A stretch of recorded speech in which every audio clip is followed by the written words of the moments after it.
Call the meeting to order for Wicomico County Council, an open work session for June 4th, 2024. Entertain a motion from council to adjourn from open session to go into closed work session pursuant to general provisions, Article Section 3-305B8 and 9 as follows: to consult with staff, consultants, or other individuals about pending or potential litigation to protect the county's legal position, and to conduct collective bargaining negotiations or consider matters that relate to the negotiations to protect the collective bargaining strategy. So move. Second? Second. All those in favor? Aye. Opposed? Meeting's adjourned.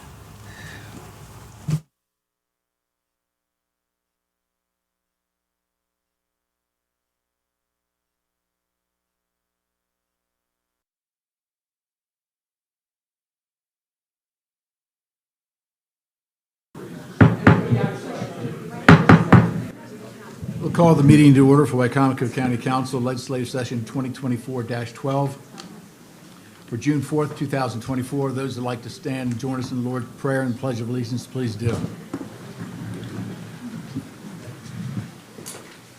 Father, who art in heaven, hallowed be thy name. Thy kingdom come, thy will be done, on earth as it is in heaven. Give us this day our daily bread. Forgive us our trespasses, as we forgive those who trespass against us. And lead us not into temptation, but deliver us from evil.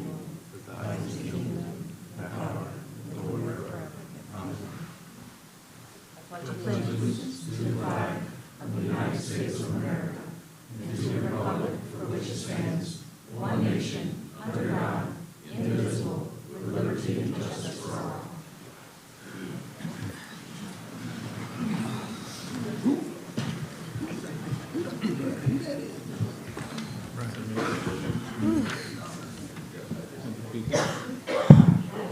First item on the agenda, entertain a motion from council to approve the consent agenda. So moved. Second.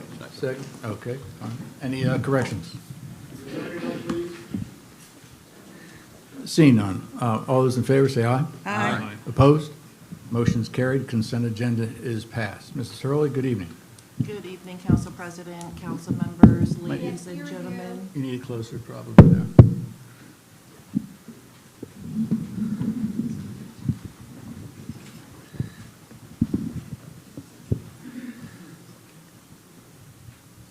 So good evening, Mr. President, council members, ladies and gentlemen. We have received a request from the County Executive's Office to actually consider resolution number 61-2024 and 62-2024 before we hold the public hearing this evening. So with your permission, I'll proceed with resolution number 61-2024 first. Mrs. Hurley, do you realize how many people there are out here? We're okay. That's fine. Yeah, thank you. All right, so resolution number 61-2024 is approving the Department of Recreation and Parks and Tourism's increases to program fees in the fiscal year 25 budget. And we do have Mr. Steve Miller here, Director of Recreation, Parks and Tourism, if you have any questions. Entertain a motion from council to approve resolution 61-2024. So moved. Second. Second. Any discussions? Any questions for Mr. Miller? Seeing none. All those in favor of resolution 61-2024 say aye. Aye. Opposed? Motion's carried. Resolution passes. Okay, next for your consideration is resolution number 62-2024. This is approving the Department of Public Works Solid Waste Division increases for disposal of tires and commercial rate in the fiscal year 25 budget. And we have Mr. Michael Swavey here, who is the Deputy Director of Public Works, if you have any questions. Thank you, Ms. Hurley. Entertain a motion from council to approve resolution 62-2024. So moved. Second. Second. Any discussion? Any questions? All those in favor of resolution 62-2024 say aye. Aye. Opposed? Motion's carried. Resolution passes. Thank you, Mr. Spavey. Okay, next is a public hearing on the proposed charter amendment to change the governance structure of Wicomico County. Thank you, Ms. Hurley. At this time, we open the floor for discussion on, on legislative bill 2024-02. I would ask that you, no, getting ahead of myself. On a proposed charter amendment to change the form of government in Wicomico County. As you come to the podium, please state your name, your county of residence, and your concerns. I'd ask you to try to be mindful of your time and refrain from making too many repetitive comments because we would certainly like to have everybody be able to get out of here at a safe time. Thank you very much. Will you come up? Whoever wants to come up, yes. I can't hear you. Really? Can you hear this? You can, yeah, okay, well, I'll try to get closer. Yes, whoever would like to come up, just come up, that'd be fine. And what I might suggest is that if you want to speak next, stand behind the person, one or two, just so we can be ready. Thank you. Yeah, hi, Linda Luffman, Delmar, Wicomico. I'm here asking you to vote no on moving the referendum forward. Over 57% of Wicomico County voters voted to put the executive offices in place by a voter referendum. By going forward with this, you're taking away the votes of 57% of the people of the county. The people already decided on what form of government that we wanted for the county. 18 years ago is not that long ago. We duly elected a form of government with checks and balances. Both branches are held accountable to each other, while being held accountable to the public, which, with going forward with this, you're undoing. The people spoke, and you should be listening to the people that voted for it. If you don't like Executive Giordano, then you will have a chance to vote against her in 2 years should she run again. The council has had issues with every executive that has been in there. That should tell everyone as to what the problem is with it's not the executive office. I urge each of you to not take away what the people already decided for this county. Thank you. Thank you, Ms. Luffman.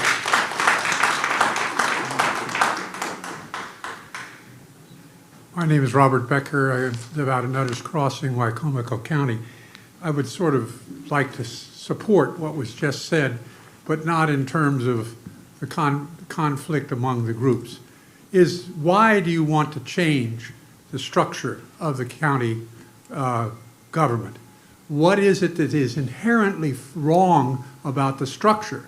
Is it the structure that causes you to be incapable of making effective government, or is it your inability to work with one another because you are so insistent on pushing your point of view and not listening to the other side?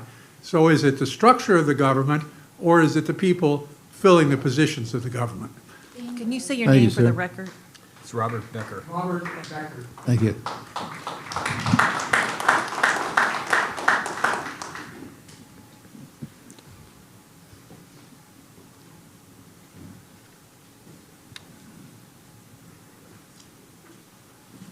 Ladies and gentlemen, thank you for allowing me to speak. My name is Barry Beecham. I'm from Wicomico County. I think that the three forms of government were set up to protect our freedoms. Basically, the freedom for me to come up here and say what I want to say is all encompassed in these three forms of government and what we're allowed to do here. And I really appreciate that. And I think that what you're trying to do is usurp the power that was set up by the three forms of government. It's pretty evident that there's always been an issue since the 18 years ago that this was set up, but the people had spoken 18 years ago, and I'm quite certain that they're going to speak again. But what my question to you is that this county is definitely struggling with being able to work together. And that part I really struggle with, and I'm trying to figure out. I know that there's always been issues in the past with the county executive and the county council. You know, the other question that I have is that several of you have spoken and said that you may not run again or that you aren't going to run again. So my question would be, if you're not going to run again, maybe you should abstain from the vote in this. Because I think the people have already spoken, but I also think that in the position that you're in now, if you're not going to run again, then what difference would it make? So, thank you very much. Thank you, Mr. Beecham.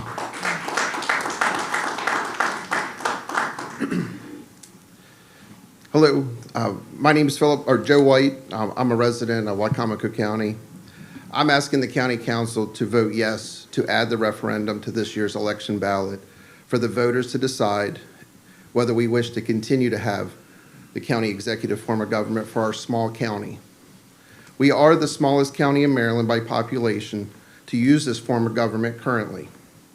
The excessive and yet increasingly expense to fund this form of government is not worth our taxpayers' dollars. In fact, our executive branch is growing in budget by 15% in fiscal year 2025, after the initial proposal was for an increase of over 20%. That's not sustainable. Yes, we voted for this in 2006. Many aspects of our county and state governance have changed in that time. Our state delegation has done a wonderful job in helping us to reach our goals that are passed in Annapolis, because we are a charter county, for the airport funding, changing our liquor dispensary laws. We've also had the opportunity to review the results of the change with 4 different county executives. We've had a career bureaucrat, we've had a business owner, we've had a government insider, and now we've had an educator. The results from all 4 are poor. Many closed-door deals without public input or knowledge, such as the promises made to the Salisbury Fire Department to increase their service fee to the county-wide. Our rural volunteer fire departments were initially flat funded. Initially. I know it's changed. Thank you. Missed deadlines to meet our county charter requirements, like completing negotiations with the FOP to ensure our police officers and staff were given proper raises. I witnessed this at your open work session and at county council meetings when you was asked of the Director of Finance for independent data from an actuary that was not provided. I then watched via PAC 14, the follow-up to that meeting, still not provided. It's not effective government. This council is being asked to spend too much of their time chasing the executive's office for information. It's hard to believe they would accuse you all of only working 2 days a month by the same office. Meanwhile, the executive's office adds more usage of county-owned cars used by employees who do not live in this very county they serve. We cannot afford to have a separate director of tourism and a separate director of Parks and Rec to serve our youth programming for sports in this county. However, we've spent $200,000 plus in the last year for a study of a park that's not likely to be built soon.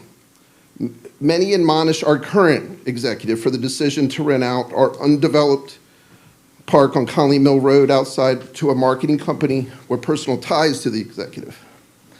As some supporters of the executive have stated, you can simply vote her out.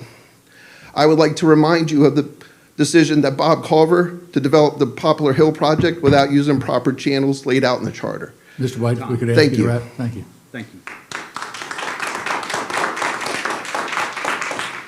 Good evening. My name's Paula Donalds. I am a county taxpayer. Majority of this county council is dishonest harmony. You say you want to work with the executive's office. Mr. Cannon, you showed that the other day. At the end of the budget session, and actually, where's Miss Pam Olin? You should have walked out, Miss Pam. You should have walked out to show how important the executive office is. We voted it in. I want to keep it there. Dishonest harmony, majority of this council. Mr. Hot Rod Holloway, you want to put handcuffs on events in this county? You need to go. You need to go. In fact, majority of you, answer this question. How many are you going to run again? You're going to run and put this in and try to do this to us, and then you're running bye-bye. Shame on you, Mr. Holloway. Shame. Thank you, Ms. Donald. Good evening. My name is Brian O'Hara. Well, I've actually did my homework, so I have my piece of paper. It's in large font. And I'm going to try not to read over points that people have made, but I'm going to stay within my 3 minutes, too. So, as a registered Republican and conservative, as such, I have always questioned an historically Republican-led county council that is always at odds with the executive and the executive office. What's the common denominator, and why is there always drama? For me, it boils down to two senior councilmen who have historically made working with the executive office a power slash personal struggle from day one. We've seen it with Mr. Pollitt, Mr. Culver, and now Ms. Giordano. When they don't get their way, when they fail to negotiate, when they consistently look for and invite controversy, they're quick to air out publicly the gotcha moments. This is followed by enlisting lawyers and lawyeries to rewrite the county charter and usurp control from the executive office back to the council. This is why we're here tonight. I believe these same council members have orchestrated and are shepherding freshman council members, the Shadow Hills clique, and along with a few lone actors to scapegoat and malign the current executive and subvert the executive form of government. In other words, since we can't make and work with any executive, let's rally a few villagers, drive some division, and get rid of the office altogether. To date, no action by the current county executive or past has warranted or warrants their expulsion, removal, and repeal of this office. Not one legal, ethical, or financial standpoint. This is purely a power play by a few council members who simply can't work well with others. A simple solution for this so-called impasse might be for at least two councilmen to announce their retirement tonight and resign from council. Alas, I suspect many of you have made your decision. I know there's little I or others can say that'll change your mind. Regardless, think long and hard about the ramifications of this ballot measure. It is not just the removal of a truly representative form of local government, the checks and balances. This allows a 4-3 party line rule. And while as a Republican, I would welcome a Republican Party rule. But changes are coming. Voting districts are changing, and if the Democratic Party, who's sitting back here and they're licking their chops, if the Democratic Party of Wicomico starts calling the shots, stand by. This county council will be nothing more than an extension of the city council.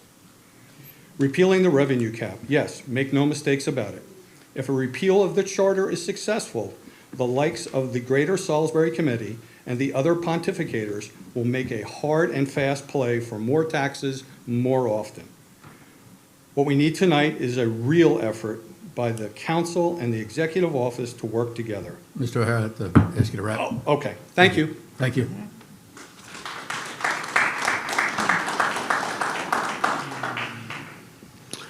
Good evening. I'm Nathan Cox, and I'm here to defend the Wicomico County Library from the invasion of Salisbury University.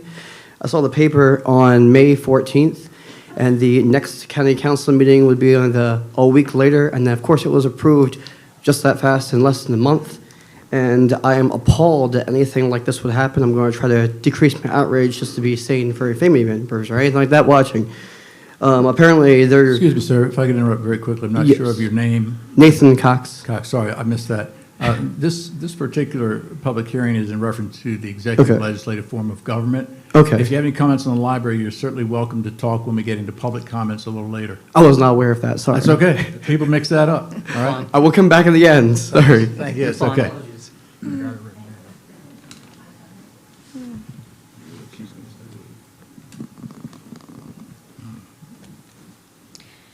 So my name is Corey Houston. I'm a resident of 47 years of Wicomico County, and I'm a 19-year county employee. I've seen both sides of the county government, council form of government, and executive form of government, and how it's run. The reason why the council form of government was changed was because there was no checks and balances at all. No one was held accountable, and it was a free-for-all, basically. I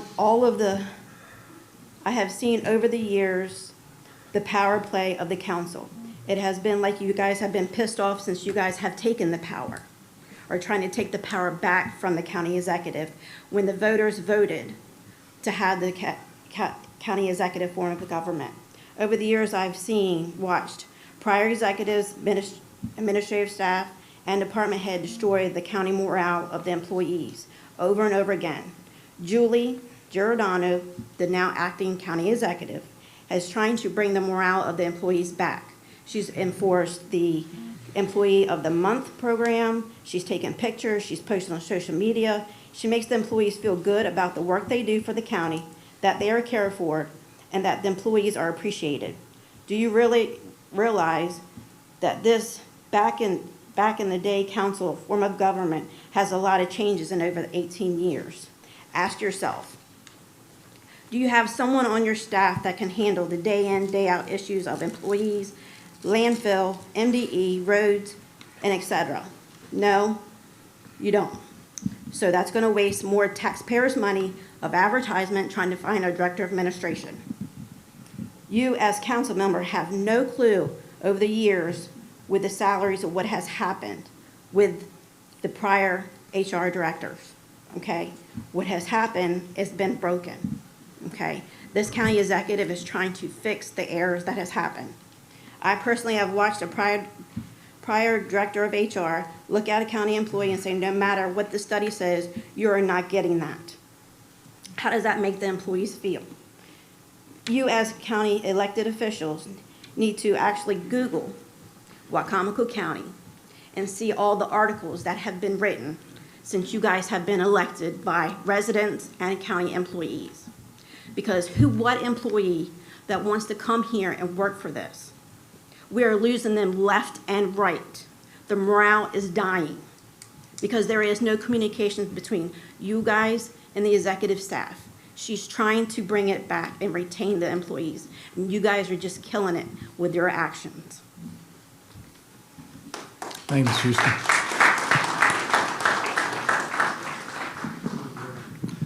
T.J. Mumford. I'm a lifelong resident of Wicomico County. And the first thing I'd like to do is apologize. Years ago, I voted to establish a county executive position. The vote was well-intentioned. It was cast with a desire to create fiscal responsibility, a responsible government, a positive addition to the county council form of government.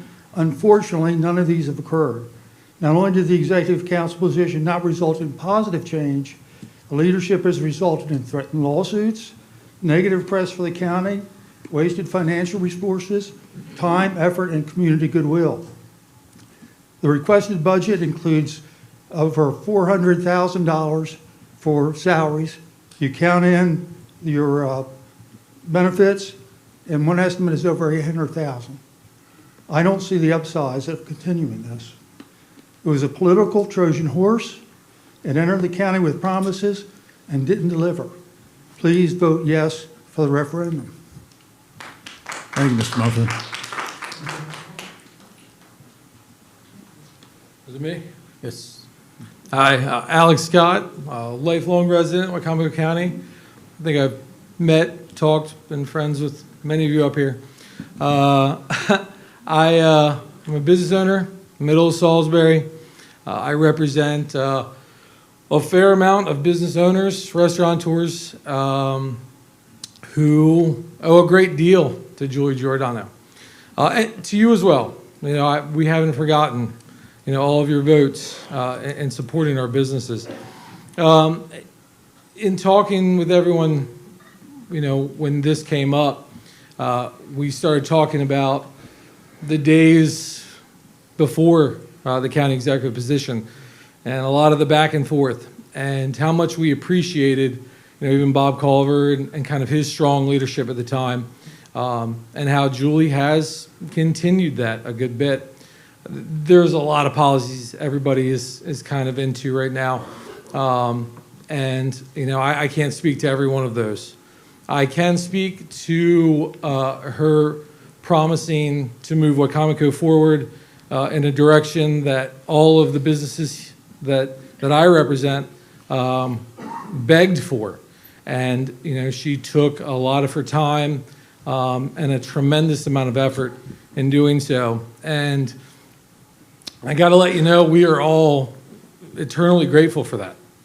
So you can take that with what you will, but we are fans of having a strong leadership placement, and I hope that we can keep that in place. So appreciate you guys as well. Thank you, Mr. Scott. Thank you.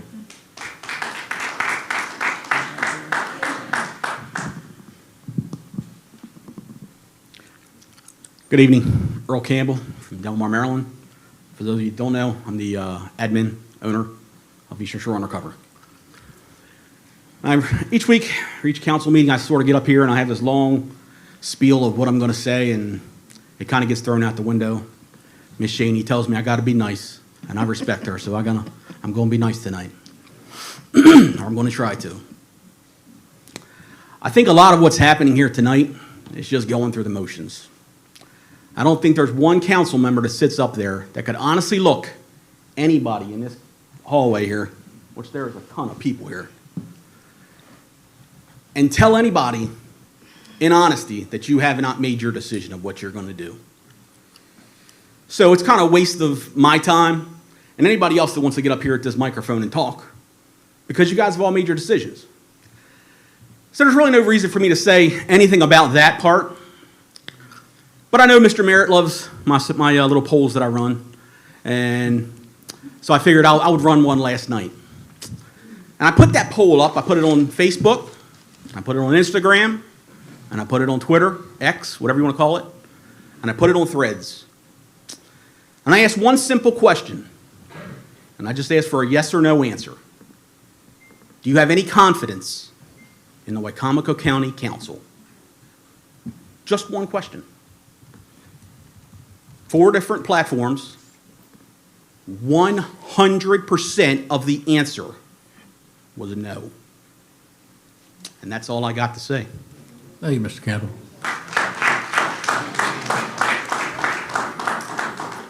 Tom Taylor, Colburn Mill Village.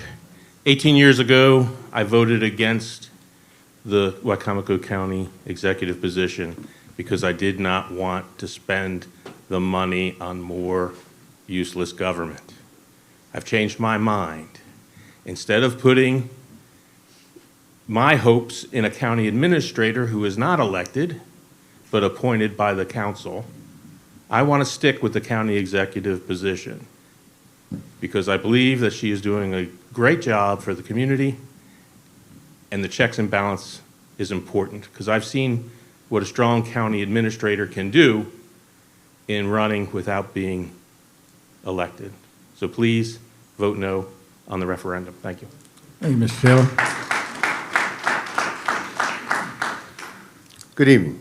I'm Dave King, a resident of Wicomico County, also a member of the West Side Community Task Force, and I want to offer my thanks for something I witnessed in March, which was the council and the county executive working together in a compromise to advance some windfall revenue to get some projects done. We thank you for that. It's an example of what can happen when the 2 branches of government work together. What we're seeing tonight and with this revolution is something altogether different. We've already voted on this. If there's a groundswell of support to put this back on the ballot, that should come from the people through petition to referendum. I want to remind you that in response, we might referendum in a different direction. Now, for those of you who are new on the council, for those of you who have been here for a while, considering retirement, I urge you to consider your legacy. What we might referendum for is something you don't expect, maybe term limits, the right to recall, and any number of things. We don't like it when we see what appears to be a power grab. The power is with we the people. It's been voted on. We don't want to have to do this again. If you continue to make efforts like you did this spring when you advance that revenue, that's a good thing. That's what we want. That's in the interest of the residents of this county. That's what you're here for. Keep your eye on that ball and vote no on this. Thank you. Thank you, Mr. King.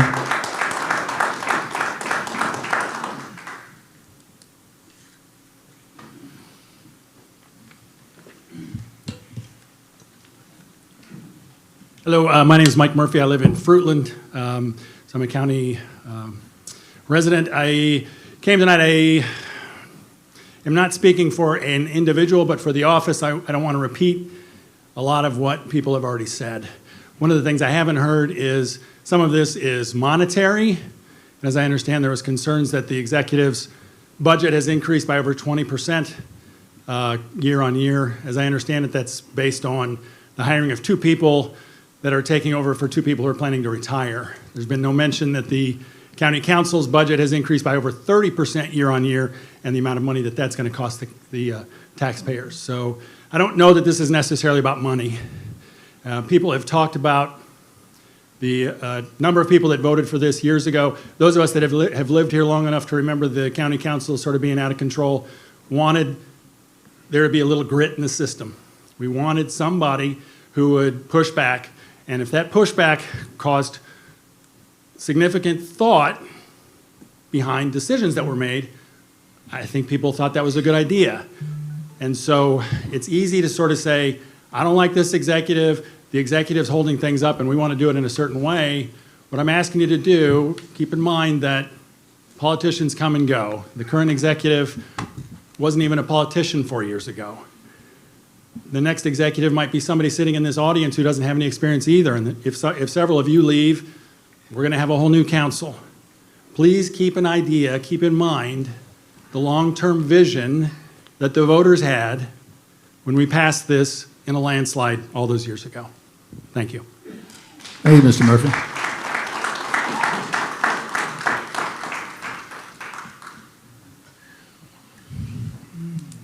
My name is Mary Ashanti, and I'm a resident of Wicomico County. And I want to read what you have here because it's good.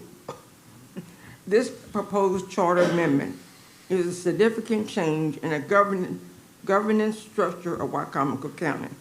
The transition to a council form of government aims to improve the efficiency and responsiveness of the county's administration while reducing county expenses and ensuring greater transparency for a more productive and representative form of government for the citizens of Wicomico County.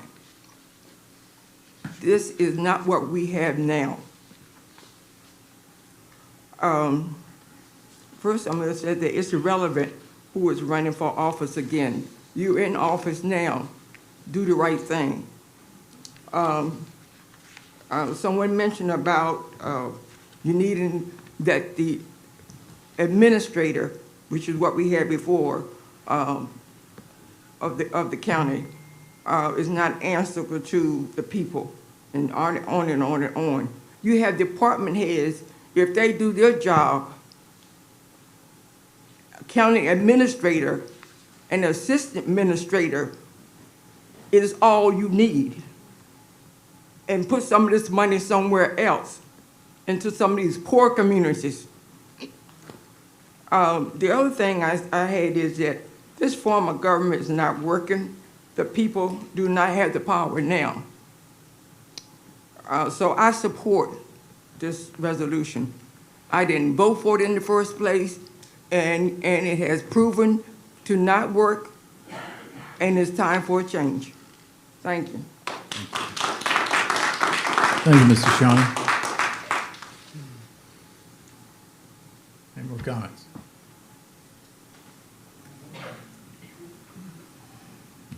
Good evening. The executive position is worth fighting for, whether I'm in the position or not. As tensions have built at the federal level, do you see any Democrat or Republican asking for the removal of the office of the president? Whether you agree or disagree with the choices made by our governor, do you hear anyone even thinking about getting rid of the position? No. The two branches of government create a balance of power and a check and balance system. So I'm going to ask this question that some people in the audience are thinking right now. It's what our congressman's office is thinking. It's what our governor's office is thinking right now. What the heck are you doing? You have created a whirlwind of uncertainty that has affected our employees, affected the morale of this county, created instability in our government, which may affect our bond rating, and all for what? Nothing but a power grab. Ladies and gentlemen, we have a county council who is willing to ignore the vote of the people, ignore the latest charter review committee, try to change the very fabric of our government, and 4 of them have publicly stated that they are not running again. So your thought is to potentially leave Wicomico County in the hands of 4 brand-new council people and an unelected bureaucrat to run the county. That's your plan. I'm only going to speak about myself as the executive for a minute. I put in an 80-hour work week every single week. Some days I'm at the government building for the day, and other days I'm all over the county at various events and meetings. I work nights, weekends, and continuously put my family on the back burner. And to have this council say, do we really need an executive? Or to have one council member say, we haven't really gotten much results from the executive. My administration has accomplished more in 18 months than a council has in a decade. And as a matter of fact, besides the property tax credit for our volunteer firemen, the only legislation that has been put forward and sponsored are things to take power away from the executive and to disrupt the balance of government and to give yourselves more power. This is the legislative body, and for 2 sessions in Annapolis, not one of you came up and testified on very important bills. Not one of you came to a bill signing. There are several of you that have never even gone to your commission meetings that you're supposed to be at. 5% of the time, there are some of you that have been there. And you honestly think that we should go back to the councilmanic form of government. You do nothing but use entities like public safety, education, and businesses as political pawns to drive unnecessary wedges. One of 2 things is going to happen, because as Mr. Campbell said, we already know no matter what is said here tonight, this is just political posturing, and you know that you're going to have 5 votes to put this on the ballot. My assumption is that your hope is that the uninformed voter goes in and votes yes to remove the executive office. Well, I'm here to say tonight, if you think that I worked hard to be elected in this position, I'll work twice as hard to keep it. And I'm pretty sure I have some influential people backing me. But if for some reason this passes in November, I'll go back to teaching in 26, but I will run for county council along with a slate, and I will win because no one works harder than I do.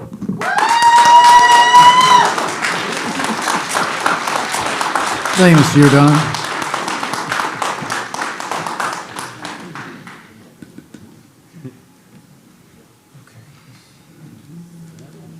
Chris Staples, Wicomico County resident. Going to a council form of government just breeds more corruption than what there already is with council. People that have their own personal agendas, and you're going to appoint an administrator who works for the council for what they do. This is nothing more than a power grab, and I'm going to take my toys out of the sandbox and go play somewhere else. I can guarantee you the vote that you make tonight is going to sign your deal out of here, because there's people in this room that are running for your seat. And I'm one of them, depending on how this vote goes tonight. I've warned you before in the past. I'm not a politician. I don't plan to be one. But the way that this council has run with this executive is absolutely absurd. Thank you, Mr. Staples.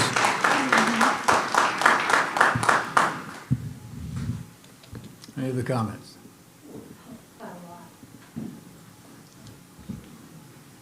Thank you. My name's Steve Mazzell, I live in Salisbury, Maryland. First of all, several years ago, I did vote for this executive form of government. I haven't changed my mind. In my opinion, and maybe I'm the screwball here, and I'm okay with that, but government, as we have it right now, is actually doing what it's supposed to do. We're supposed to fight and debate different things. But it's gotten to the point where it's just become absurd. So I'm against this. One gentleman's already stated previously that you do have the ability to work together. However, we get our act together and do that. Thank you. Thank you, Mr. Mazzol.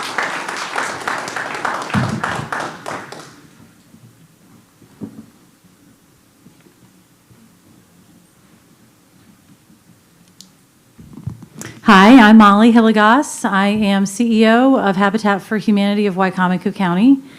And I really like the balance of power between an executive and the council. What I want to say, and I don't believe any one of you walks on water. Everybody has room for improvement.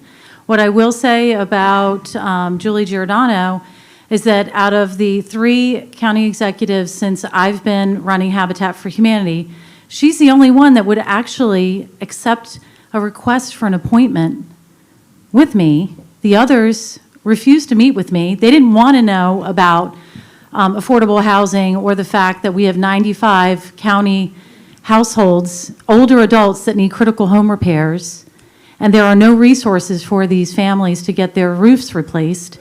She actually accepted an appointment. Her team is coming up with solutions to help citizens. It's shocking to me why there's all this controversy when I'm seeing that there's opportunity to help the citizens. And I think that maybe you guys just need to get together and start over and, kumbaya some way. I don't know, but I'm seeing some opportunities that could really help the citizens, and I think you guys should look for that too. Thanks. Thank you, Ms. Hilligoss.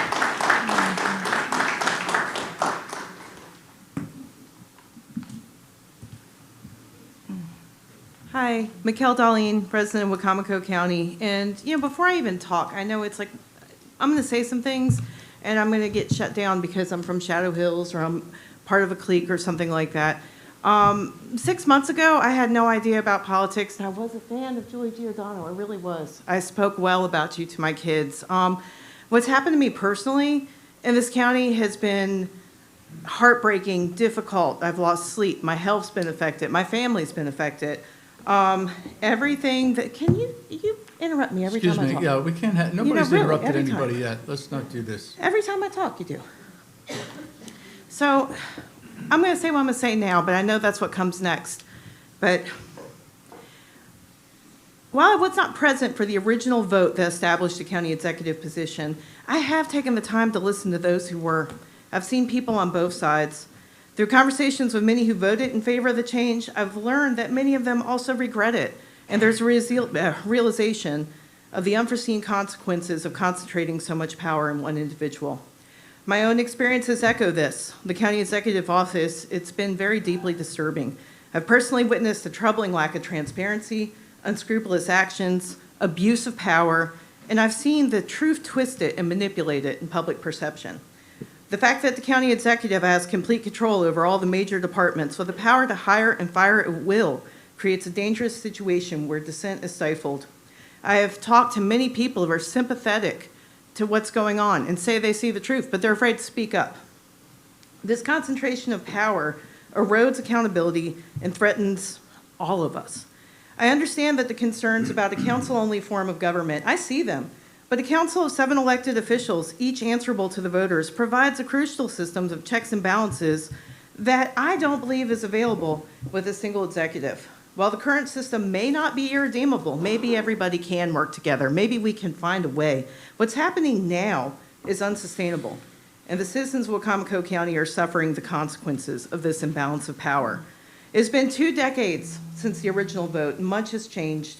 Therefore, I believe the most appropriate course of action is to put the question back to the voters. Let them decide whether this was a failed experiment or the path that we wish to continue on. Regardless of the outcome of any ballot measures, personally, as a resident of Wicomico, I implore you and I implore the county executive to address the dangerous lack of accountability and transparency in the county executive office. This is a matter that transcends politics and affects the life of every resident of Wicomico County. Thank you. Thank you.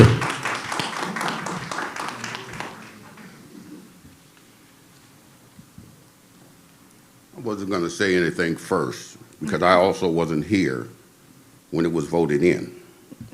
But I spent 20 years defending we the people. And I keep hearing it over and over again. And when we take the power from the people, then what do we have? The county executive, council, all that's fine. I've been back home for 8 years, and I'm embarrassed to be here. I am a conservative Republican myself, and it's an embarrassment to be back here in this county, the county that I love and I talked about in every other state that I went in, because no place, like Dorothy in The Wizard of Oz, no place was like home. I cannot say that now. You cannot have dissension and the people not to be a part of what's making it right. I have talked to some of you guys already. I've been to some of the county meetings during the election time, and it's time to get it right. It has nothing to do with what form of power. It's been said over and over again. It has to do with personalities, and we need to drop them. The county is suffering because most of us are older. This county has gotten old since I left. I'm one of them. And if we don't look out for the people, of this county, then why are you up there? I have nothing against anybody personally, but I have a problem when we can't agree on getting things done. 20 years in the military, it was dictated. And the most person that we loved always as a military person was a Republican president because he looked out for the military. When are you going to start looking out for your county people? When are you going to start doing what they want and what they need? And I've seen a lot of stuff since I've been home for what they need. Thank you. He needs a name. What's the name?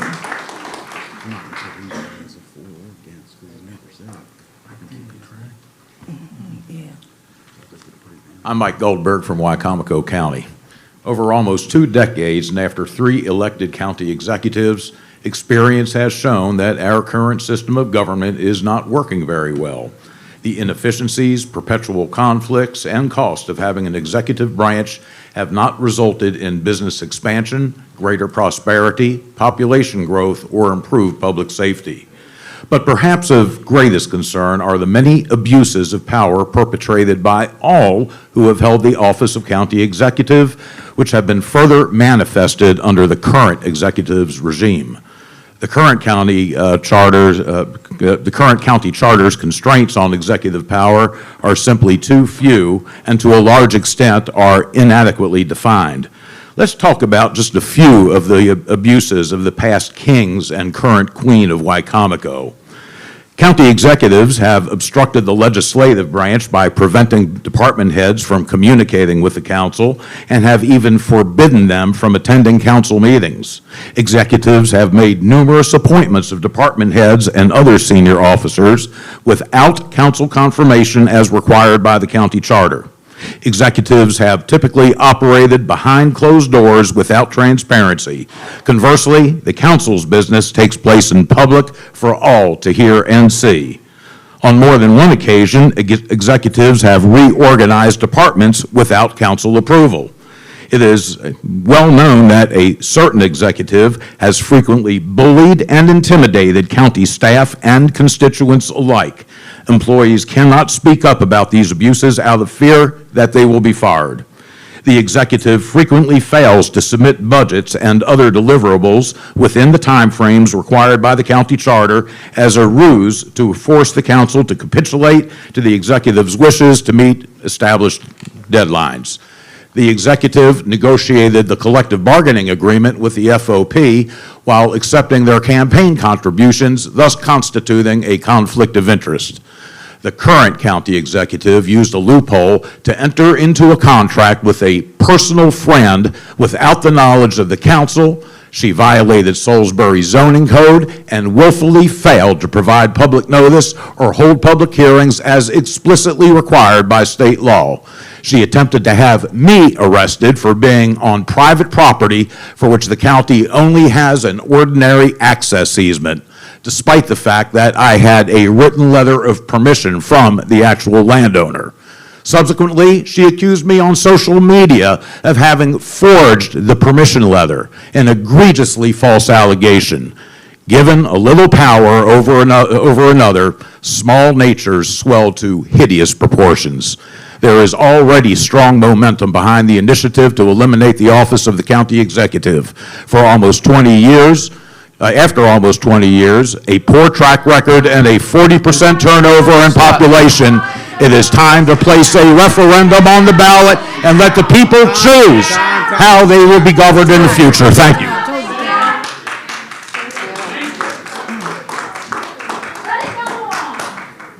Mr. King, you should be ashamed of yourself. You truly should be ashamed of yourself. Continue. How about saying please? Please continue. Thank you. Heather Langford, you can speak as loud as you like, but you're incorrect about a lot of things. I called the police on him because of his actions, and I recorded all of it while he lied and said that he was blocked in by, yes I am, by the executive. I have the video. I will gladly. If we could, we need order. Let her speak. Thank you. I will gladly provide the video for all of you to see. and that way I'm not a liar. I called the police on his actions. And I don't know how someone can say that employees are treated bad or we're not allowed to do X, Y, and Z when he's not an employee. That's all I have to say. Thank you, Ms. Langford.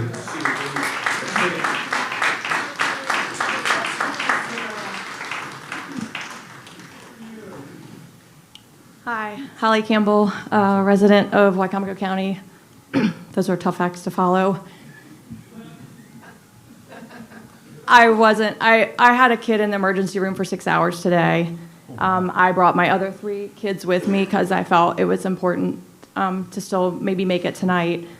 I'm equally embarrassed by what's going on between the council and the executive. I help people move into and out of this county every day. I listen to what they say about what it's like to move to Wicomico, why they like to live here, many times why they're leaving here. We do have a lot of problems. Our county does rank very low in a lot of categories. There was a very disturbing article the other day about the number of arrests for Wicomico County schools, which was the worst in the entire state. It was 204 arrests, I believe, and the surrounding counties were like 19, 20, 30, 50. We were like 200. That is really disturbing to me. I moved here 17 years ago. I grew up in Salisbury. I came back 17 years ago, so I didn't vote on this form of government. I assumed that it had proper checks and balances when I also am a resident of Shadow Hills, so, Stacy did. But, I sat in the shoes of somebody who has been treated pretty badly by the executive government. Julie and I have exchanged some messages. I feel like we've tried to communicate. We don't have good communication. I feel like our community's been treated like dirt, quite frankly. I think most of the public has no idea what goes on behind the scenes.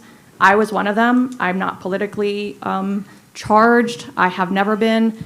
I've been dragged into a situation here that our community was put into, and I've spoken up a few times. I think the public should absolutely take the chance to restudy the form of government that we have, because I did take the time to read our charter, read the government structure when I started to experience things that were really bad. And I did find things in that charter that are disturbing, including that if you do have an ethics concern, the Ethics Commission is appointed by the executive as well. So I don't think that we have checks and balances. I have experienced that we do not. I like the idea of checks and balances, but I think that we're not there right now. And there's no harm in putting this out to vote when it's been 18 years. There's a lot of people in this county that did not participate in that. And I see no harm in letting the public get educated over the next few months and then make a decision. I just don't see what do we have to lose by that. If it's truly the best form of government, then that will come forward in a vote, potentially. Maybe I'm wrong. But I feel like there are case studies that should be looked into, and truthfully, Shadow Hills is one of them.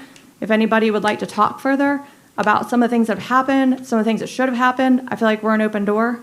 Thank you. Thank you, Ms. Campbell.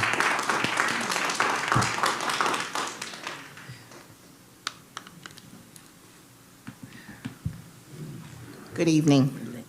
Lisa Collier Purnell, resident of Wicomico County and Shadow Hills Development, the Click.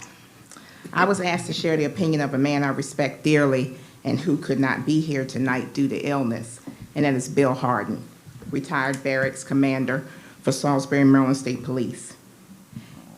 His comments: I sat on the Charter Review Committee when the change to the executive form of government was first considered. I share the overall purpose was to streamline the political process for Wicomico County. However, in the years since, I do not believe this has happened, mostly due to county executives with no governmental management experience. I feel this is a lose-lose situation for our community, and for this reason, I want to see the question of whether or not to have a county executive placed on the ballot for the people to decide. And that completes my comments for Bill, but I see I still have some time. So, with no prepared statements, I've heard a few things today that talked about what the county council is doing is usurping your authority. That's ironic because it's exactly what we've seen in Shadow Hills.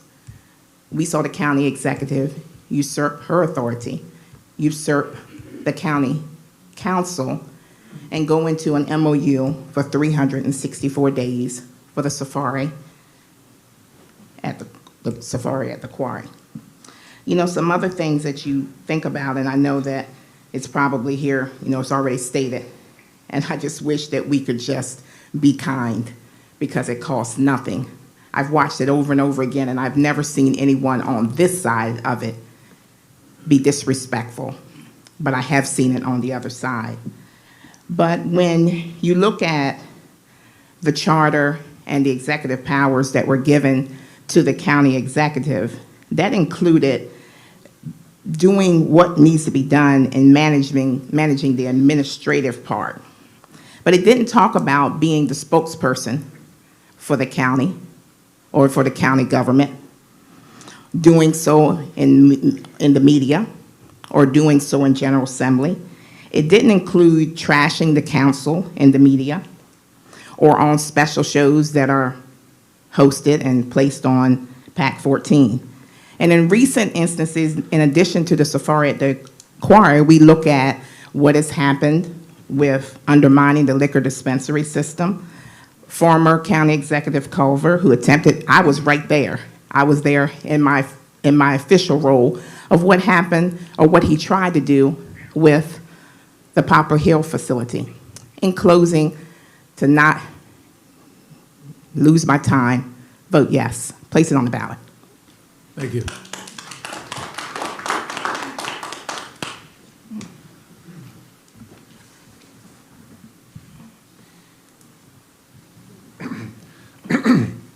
My name is James Darlene, and I'm a resident of Wicomico County. Although I haven't experienced life in Wicomico County with the previous county executives, I've had a pretty poor experience with the current office. It appears that the personality and leadership style of the county executive can significantly impact their effectiveness. I think a county administrator may be more appropriate since they could be vetted by the council who were chosen by the people. I'm in support of allowing the people to vote on whether to keep the executive position in Wicomico's government. Thank you. Thank you.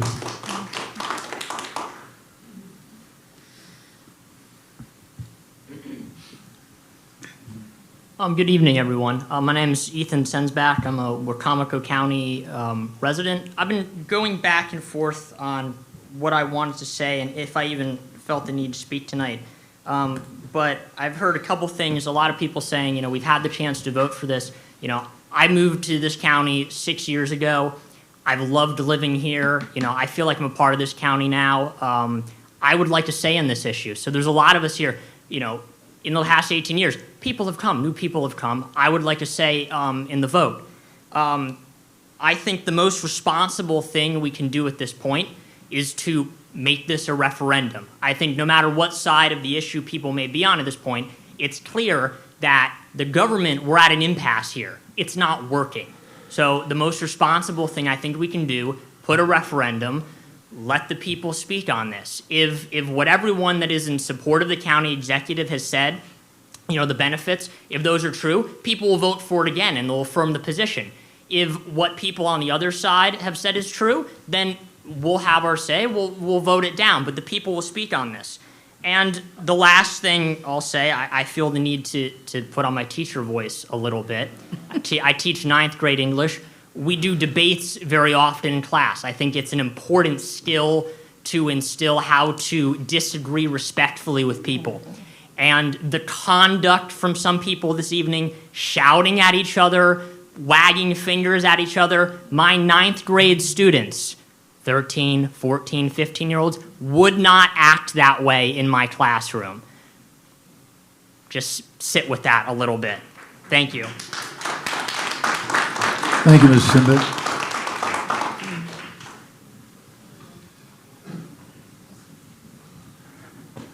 Good evening, folks. And in addition to good evening to the council, good evening to the hardworking staff.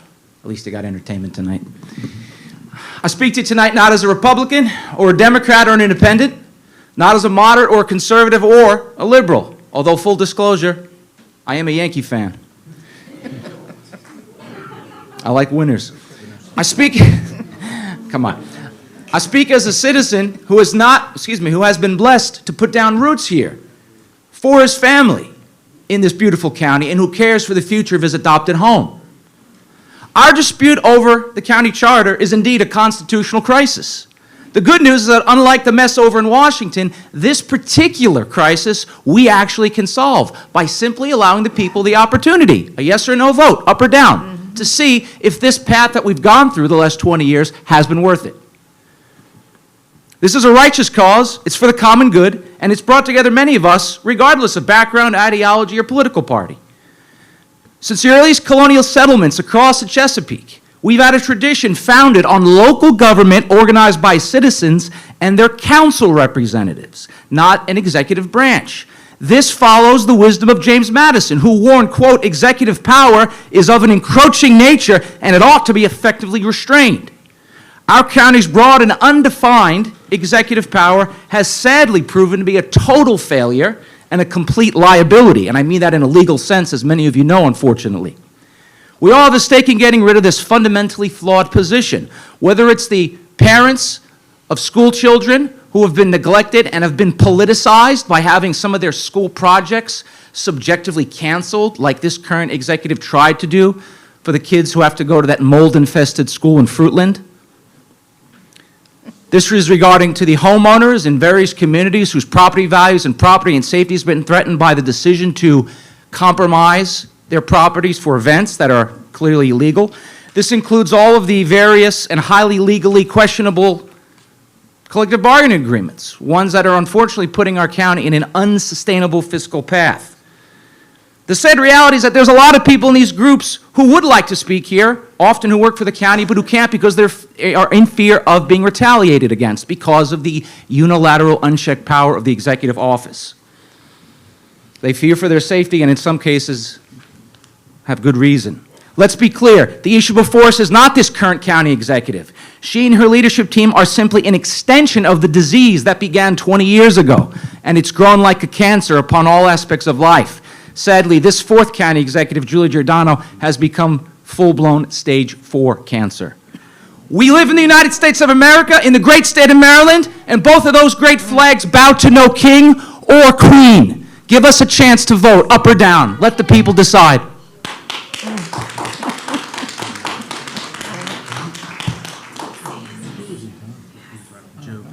And Paula, don't interrupt me when it's my minutes to talk.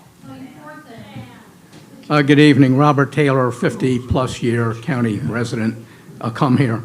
I was going to try to look at this from 30,000 feet and do an objective analysis of why this should be put on the ballot in November, which I support. But before I do that, I've got to say, I think I'm the only person here that's ever sat at the table up there and was where Mr. Benson's sitting now. I saw what goes on at the council and the executive level for about 3.5 years, and I can tell you a lot of the manure that's been thrown at you tonight is just that, it's manure. And that's because the people who don't want to see this on the ballot really don't have any good reason. The only reason with any force at all is, well, we did this 20 years ago. Why do it again? So let's look at that. Why do it again?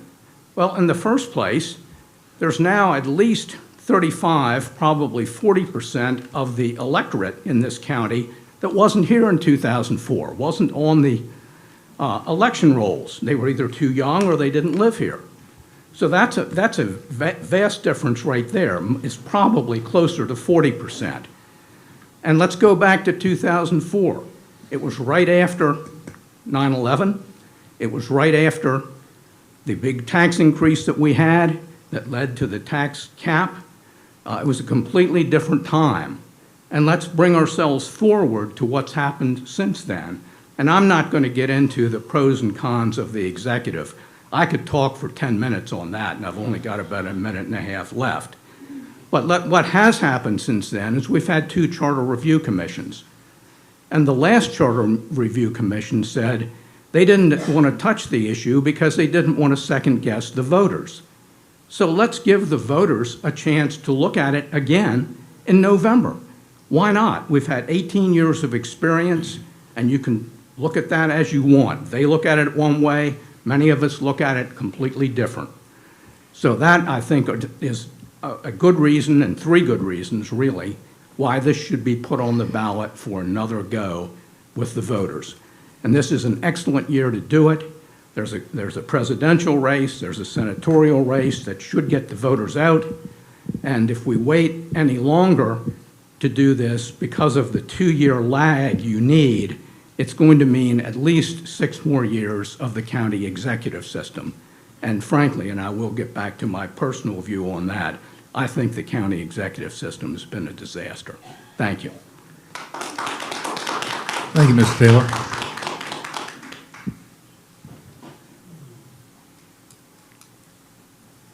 My name's Savelle Campbell, and I'm a kid that lives in Shadow Hills. And I'm only 15, so honestly, I don't really know anything about politics, and frankly, I don't really want to be here, but like just sitting in here for a little bit with my mom, like I feel like as adults we should act like it. Like I feel like getting up and yelling at other people, like I feel like I'm in 8th grade. Like kids in my grade are disrespectful, but I feel like as an adult, I don't think it's appropriate to just be like yelling and interrupting, and I think that it's just stupid. So I feel like we should just like hear each other out, and I don't mean any disrespect to anyone in here. And in the back, whispering when somebody has to say something, like if you're gonna complain about something, you don't have to like complain about it in a way that confronts what's happening. Like if we're gonna be adults, we need to act like adults. Thank you. Thank you.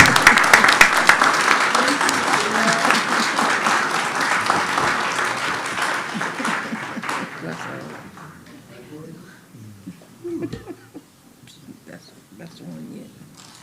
Good evening. Captain Joe Lappin, Wicomico County resident. I always speak to we the people, and I always take a bit of scripture and apply it to everything that I do. And I use the Bible, I use the Word as my direction in everything. And Ms. Campbell's children just said it. They just spoke to you. And I just looked at Mr. King and I said, you know, the Lord just set the stage for what I want to say. You guys are servants. Julie, council, you guys are servants. We say the Lord's Prayer when we come in to this meeting, and I'm appealing to all of your consciousness, that you guys are stating that we are citizens and that we care for each other, but maybe I'll pass a collection plate around when I'm done and we'll help the budget out a little bit. But I want you to think about something. Romans 13:4 says, governments are to act on the behalf of the good of all people. And I think we forget, and I think Mr. Bonosa had a good, if I got his name correct, and I'm sorry if I didn't, but I'm sorry? Bravo. Okay. I think that the opposition that we're seeing from the council and from Julie is exactly what this government was set up to do. Now, we the voters are the ones that make the decision for you guys, for Julie. Whether you guys choose to put this on the ballot or not, you've already made up your decisions. But I can tell you that I've talked to some of you personally. I've read some of your emails personally. I've sent some of you emails personally. But think about the nation. This is the grassroots right here. This is the county, but this is also the state, and it's also your federal government. And when it's allowed to run amok, and I'm not saying that one side or the other is running amok, I'm saying that you guys have to come to the table. And what I'm actually doing is I'm, I hate to say this, scolding both of you in a way. I'm not necessarily scolding you, but I'm bringing to your attention that your guys are accountable. And whether you believe in a God or not, it's not my problem. I do. And I can tell you this, ever since I've been involved in the county council, I've watched everything that has happened come to play. And it's come to the forefront. Take the topics, War Museum. Take the library. Whatever, it doesn't matter. The time's almost up. But thank you for your time. Thank you, Ms. Lyman.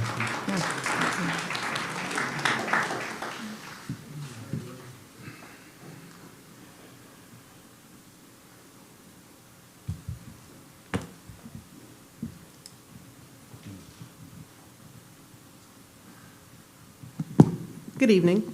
My name is Monica Brooks, and I'm a Wicomico County resident. And I was not going to speak. I was just here to listen. But those kids, as a teacher, those kids moved me to be here. So what I wanted to say is that in my years of being in Wicomico County and having several opportunities to speak to Culver and Pasota, those were the only ones that I was directly involved with. They had an open door policy. I was able to contact them, I was able to call them. We agreed to disagree on multiple things. And so I don't have to agree with everything, and you don't have to agree with everything that I do. But I do believe that we have to, as the gentleman just said, be accountable and to own up to the things that we do. I personally, have experience. I had a meeting, and I'm gonna say, and I'm not gonna say I agreed with everything that's up here, and you know, County Council, I have disagreed with many things, and I say it.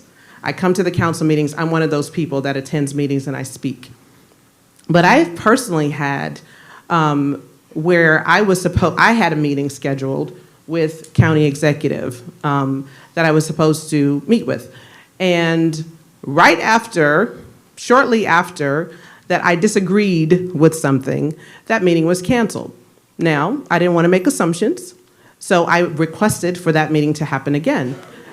I got no response. I went to the government building and I asked to speak to county executive. They called and they said, you cannot go up the stairs. When Pasota was here, Culver was here, I could go up the elevator. I was told I was not allowed to come up on the government floor, that I had to make an appointment. Can't make an appointment if I don't get a response. So the point is that whatever position that we're in, so when we're talking about things, I think everybody needs to own up to what they're doing. We can't hide behind certain things and say, I'm not doing that, or point the finger elsewhere. We know what we're doing. And if you want to be connected to the community, if you want to be connected to the boots on the ground, frontline, fence line community, you can't sit in an ivory tower and ignore people. When you're talking about people that want to collaborate, what my specific words were, I want to be a collaborative partner with the government. I don't care what your political party is. But we have to keep an open door. Remember that we're in a position to represent the entire area. And if we cannot do that, if we're going to cherry pick and choose, then maybe we shouldn't be in positions of office. Thank you, Ms. Brooks.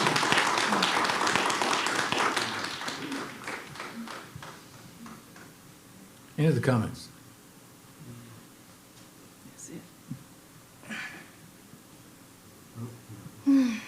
Got one coming up.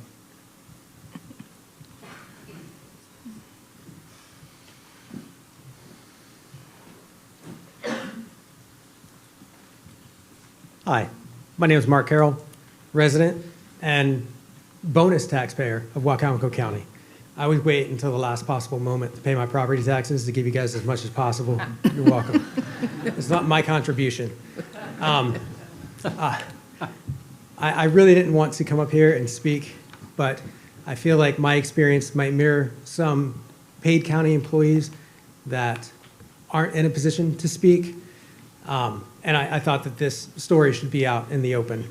I am the chairman of the Sharptown Recreation and Parks Commission, and a little over a year ago, there was a park plan, and our group raised objections. I should say that I'm here speaking on my behalf, not that group's behalf.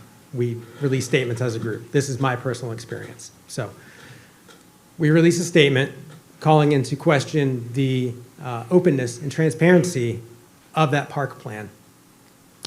The immediate aftermath was the county executive scheduled a meeting with the chairman of the commissioners of the town of Sharptown. That is basically the mayor of Sharptown, and issued an ultimatum, get rid of Mark Carroll, that's me, a volunteer, or else. They opted not to get rid of me, and they kept me in. And then our July meeting, the county executive came in and basically told us we would not receive any more representatives from the county. We were done. And I believe it was 15 years at almost every single rec meeting that we had a county representative there, a very open door, good relationship back and forth. So I just wanted to come up as someone who was basically threatened and was able to come out the other side, that there might be others who may feel the same way, who can't come up and speak because they have careers and families to worry about. So, thank you. Thank you. Thank you, Mr. Hill.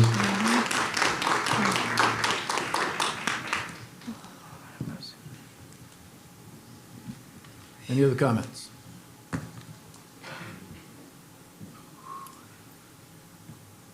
All right, that concludes the public hearing tonight. We do appreciate everybody's input and your individual perspectives, so thank you very much. Mrs. Hurley. Mr. President, I believe next is Mr. Benson on the agenda. All right, yeah, all right, the resolutions are done, that's correct. Thank you. Mr. Benson, good evening. Mr.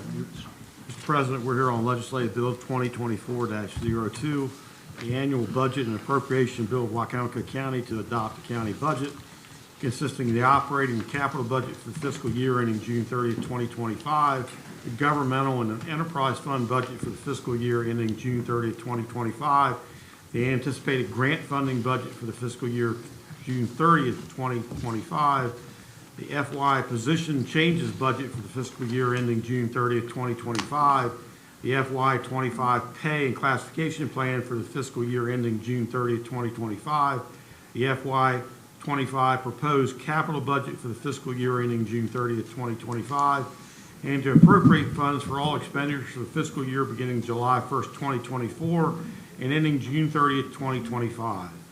I believe Ms. Olin, the Director of Finance, and Mr. Wilbur, the County Attorney, may be here if you have questions. Thank you, Mr. Bennett. Mr. Benson. Entertain a motion from council to approve Legislative Bill 2024-02. So moved. Second. Second.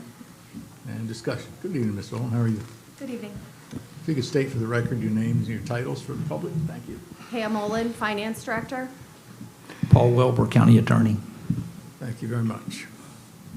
Did you have any comments you wanted to make first, Ms. Olin?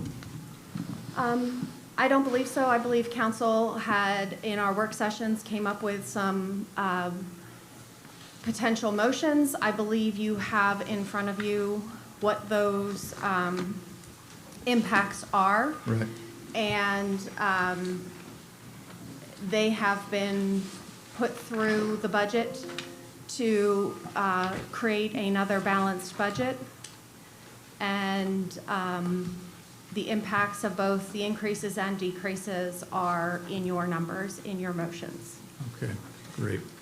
Thank you, Ms. Olin. And we'd like to thank you for your help with Ms. Chantel, who's the internal auditor for Wicomico County, and the hours and hours and hours that you both spent collaborating to try to make sure that what we were trying to accomplish and what the executive was trying to accomplish, we think we've come to probably a fair resolution for the budget this year. We do have numerous amendments, as was suggested, so we'll review these amendments. We've had several work sessions, so the public is aware. So these are events that we had discussed publicly on numerous occasions. We've just fine-tuned it down to what we think is in the best interest for this year's budget. So with that, I'm not quite sure who may want to go first, but we do have a breakdown of the amendments.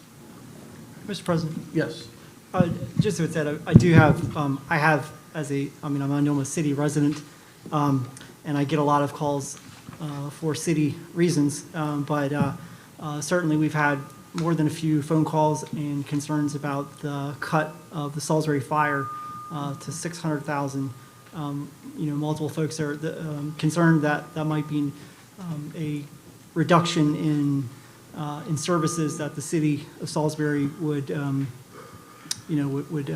handle. And the mayor actually did send out a letter to the council, basically illustrating that again. That's certainly the nuclear option, things that we have not wanted to see for many, many years. But at the same time, there's still a very big difference between what the county would be appropriating to the city of Salisbury fire and EMS, as well as the kind of what their needs are. So it was brought up to me to ask that we could potentially consider reducing the budget cut, the amount, the severity of it. It was a $2 million. I think that was $2 million, a little over that was actually offered up.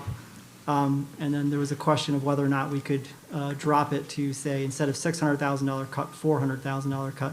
I know we have a whole lot of needs that we are trying to figure out how to handle all of those, including some very big, payments for our investments in our schools. But nonetheless, I thought it was worth bringing up and bringing to the council for further discussion. Just echoing the amount of outreach that I've had on that particular issue. I'll yield to the council. May I state one thing associated with that? So just so you're aware, the current increase to the use of fund balance is $9,760,000 as being proposed in the motions that you have in front of you. That leaves, it's $9,760,216. That leaves basically $239,000 of fund balance availability due to the other cuts that have been made. If you increase or decrease the cut to the city of Salisbury by more than $239,000, you are increasing the use of fund balance past your cuts. And then that says you're probably using your fund balance to do operating costs, not just capital costs. So I want council to be aware of that information, that the difference between 10 million and 9,760,216, and I don't have a calculator in front of me, it's in the back of the room that I could go grab if necessary, is about $239,000. Thank you, Ms. Oldham. Any comments from council? I would like to see maybe, can anyone hear me? Maybe we could do a compromise. I would entertain that if Mr. Hastings would make a motion. Well, I don't believe, so I think the motion has to be made to cut it by 600 first, because as of right now, you haven't cut it anything. It's still sitting at $2 million. These motions in there, they're not numbered, but the one, let's see which one. Right. We understand. When it gets to that amendment, then it'll be open for discussion. Yeah, at that Thanks. point in time would be the point in time to make that change. Correct. Thank you. So. Any discussion? All right. How are we breaking up the amendment? Whoever wants to do it first, feel free. You want me to go first? Yeah. I got the big one. Well, I drew the short straw, so I got the long one. You're the better reader. Okay, this is for the salary and benefit adjustments. I make a motion to amend salaries and benefits as follows. Cap salary increases at 5%, 4% COLA, and 1% raise as stated in the county executive's budget message, except for employees whose proposed salary is under $60,000 and employees working for the Department of Corrections, Emergency Services, State's Attorney's Office, Elections, and Sheriff's Office, as well as the local management board director and vacant positions not eliminated, and to adjust FICA due to salary changes. So motion, we have a second? Second. Okay. Are we doing the whole thing? No, we'll do one at a time. Okay. Any discussion? All those in favor of the motion as read, say aye. Aye. Opposed? Was Motion's- there, I'm yes. sorry, was there a second on that motion? Me. I'm sorry, okay. Okay. All those in favor say aye. Aye. Opposed? Motion's carried. Good. Okay. Cap salary increases at half the proposed amount or 8%, whichever is greater, and to adjust benefits due to salary changes for the following positions. Position number 100-280-911, Specialist CF Com Super. Position number 100-90, Manager Accounting.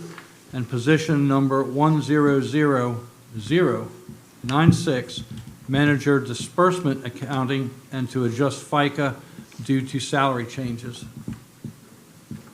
As you'll see, a lot of this some of this is actually housekeeping measures within the context of what the executive and the council branch agreed upon. So that's a second. There is a motion. Do we have a second? Second. Motion second. Any discussion? All those in favor say aye. Aye. Opposed? Motion's carried. Amendment passes. Okay, next.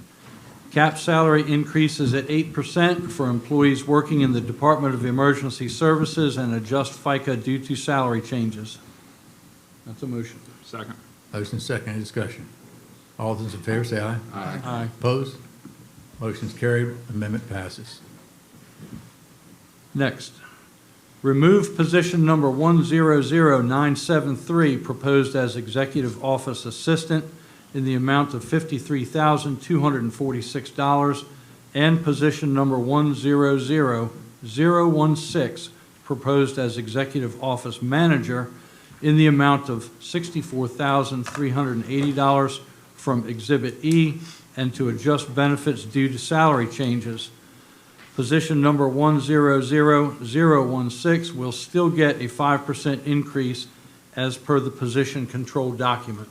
So motion. We have a motion. Second? So moved. We have a second. Any discussion? Only thing I would like to say is I would like to see this council work towards to try and help with the secession in that branch, because, well, as long as we have the branch, but with the branch, I know the individuals that are in it, they need help, and they're going to retire soon, so we need people that can, transition. So that's it. That's all I want to say. Any discussion? All those in favor say aye. Aye. Opposed? Opposed. The chair votes aye. Okay, next, remove all positions that have been vacant for 2 or more years from Exhibit F, except for the Director of Public Works positions within the State's Attorney's Office, and 1 Emergency Services 911 Specialist, and to adjust benefits due to salary changes, including FICA and health insurance. Motion. Do you have a second? Second. Motion second. Any discussion? All those in favor say aye. Aye. Opposed? Motion is carried. Amendment passes. The prior amendment passed as well. Okay, next. Increase salaries for Department 17, Sheriff's Department, by $126,145. It's a motion. So moved. Motion second. Second. We have a second. Any discussion? I wish it could be more, but I believe this was to correct an error that we found after we got the budget, right? Yeah, this Okay. is to put everybody on the scale. Step, Yeah. yeah. Any other discussion? All those in favor say aye. Aye. Aye. Opposed? Motion's carried. Amendment passes. Okay, next, increase benefits for Department 17, Sheriff's Department, by $9,651. That's a Motion. Got a second? Second. Motion second. Any discussion? All those in favor say aye. Aye. Opposed? Motion's carried. Amendment passes. Next, to include a new updated Exhibit E titled FY25 Budget Request from Department/Position Changes that includes amendments previously made by the County Council. It's a motion. Motion. Got a second? Second. Motion second. Any discussion? All those in favor say aye. Aye. Opposed? Motion's carried. Amendment passes. Okay, next and last, to include a new updated Exhibit F titled 2025 Proposed Position Control Document that includes amendments previously made by the County Council. Motion. Need a second? Second. Motion second. Any discussion? All those in favor say aye. Aye. Opposed? Motion's carried. Amendment passes. Thank you, Vice President Merritt. Thank you. Josh? I'll jump in with Okay. the next. Do we want to read these individually also? Yes. Okay. So make a motion to amend the expenses as follows. Reduce operating expenses in Department 18 dash Salisbury, 18, that's Salisbury Fire Ambulance by $600,000. Motion, do I have a second? Second. Motion second, discussion. This is the line item that you Right. were talking about Correct. originally. Is this when Josh needs to make a motion right now or after we pass this? I can come back to it all at the very end, or you want to do it? I would say you just do it, Uh, it's up to the council ultimately, President, but yeah. it's, I would recommend, if you want to make, we'll have some discussion, but you can make the motion right now, we can get that out of the way. Motion Okay. to amend. Make a motion to amend the Salisbury Fire Ambulance to reduce the operating expenses to $400,000. To reduce, you mean to increase, to reduce the cut by, sorry. Yeah, reduce operating, I make a motion to reduce operating expenses in Department 18 Salisbury Fire Ambulance by 400, if To I increase the understand correctly. expenditure. So if I yes. understand correctly, you're looking to make the number, instead of 1.4 million going to them, 1.6 million going to them, that would mean that you would change the 600,000 to 400,000. correct. So we're voting to increase the expenditure to the City of Salisbury Fire Department. I think he's making a motion to amend the number from 600,000 to 400,000, Yes, which will, which will make it, The cut, yes. Right. Yeah, the cut would go from 600 to 400, which would make it $200,000 more going to the city of Salisbury. Correct. And that number is within the range that is still available. leaves us 39,000. the Yes, question I 39. would have for you, Ms. Owen, would it be necessary to have like a sister amendment that would also handle the other side? So the For the sister reserve, for amendment what we will, have in the well, the reserves? sister amendment will be down in the general fund revenue section. Okay. And I will, if You'll this let us goes know. forward, then I will tell you what those numbers need to be. Thank you. Motion on the floor, any discussion? I'll second that. We got a motion second, thank you. Any discussion? I just want to thank the Salisbury Fire Department for their presentation during the budget session. We were made aware of things on May 8th that we kind of wish we knew a year ago. It was great information, it was a great presentation, and I thank you for it. Any other comments? All those in favor of the amendment as read to change the amount by $200,000, say aye. Aye. Opposed? Opposed. Chair votes aye, motion is carried 6-1. That is the amendment to the amendment. Continue with the original, so we've already read the original amendment. Any further discussion on the amendment as amended? Seeing none, all those in favor, say aye. Aye. Opposed? Motion's carried, amendment passes as amended. Thank you all. You understand all that? I'll make a motion to amend expenses as follows for increasing operating expenses in Department 19 Volunteer Ambulance and add an additional $536,250. So motion, is there a second? Second. Motion is second, any discussion?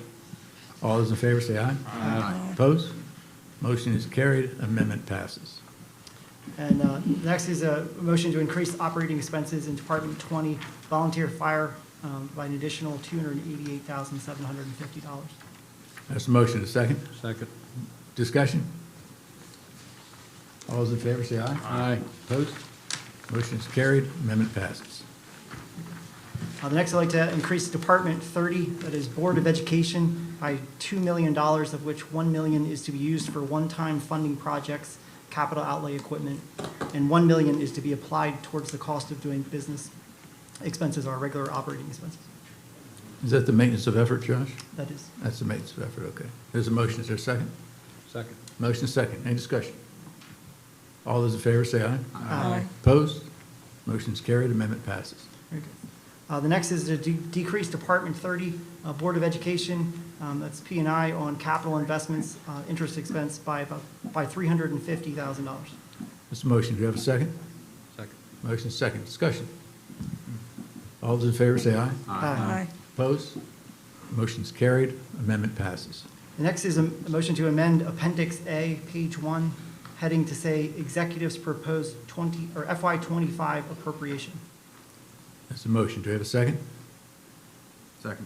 Motion is second, any discussion? All those in favor say aye. Aye. Opposed?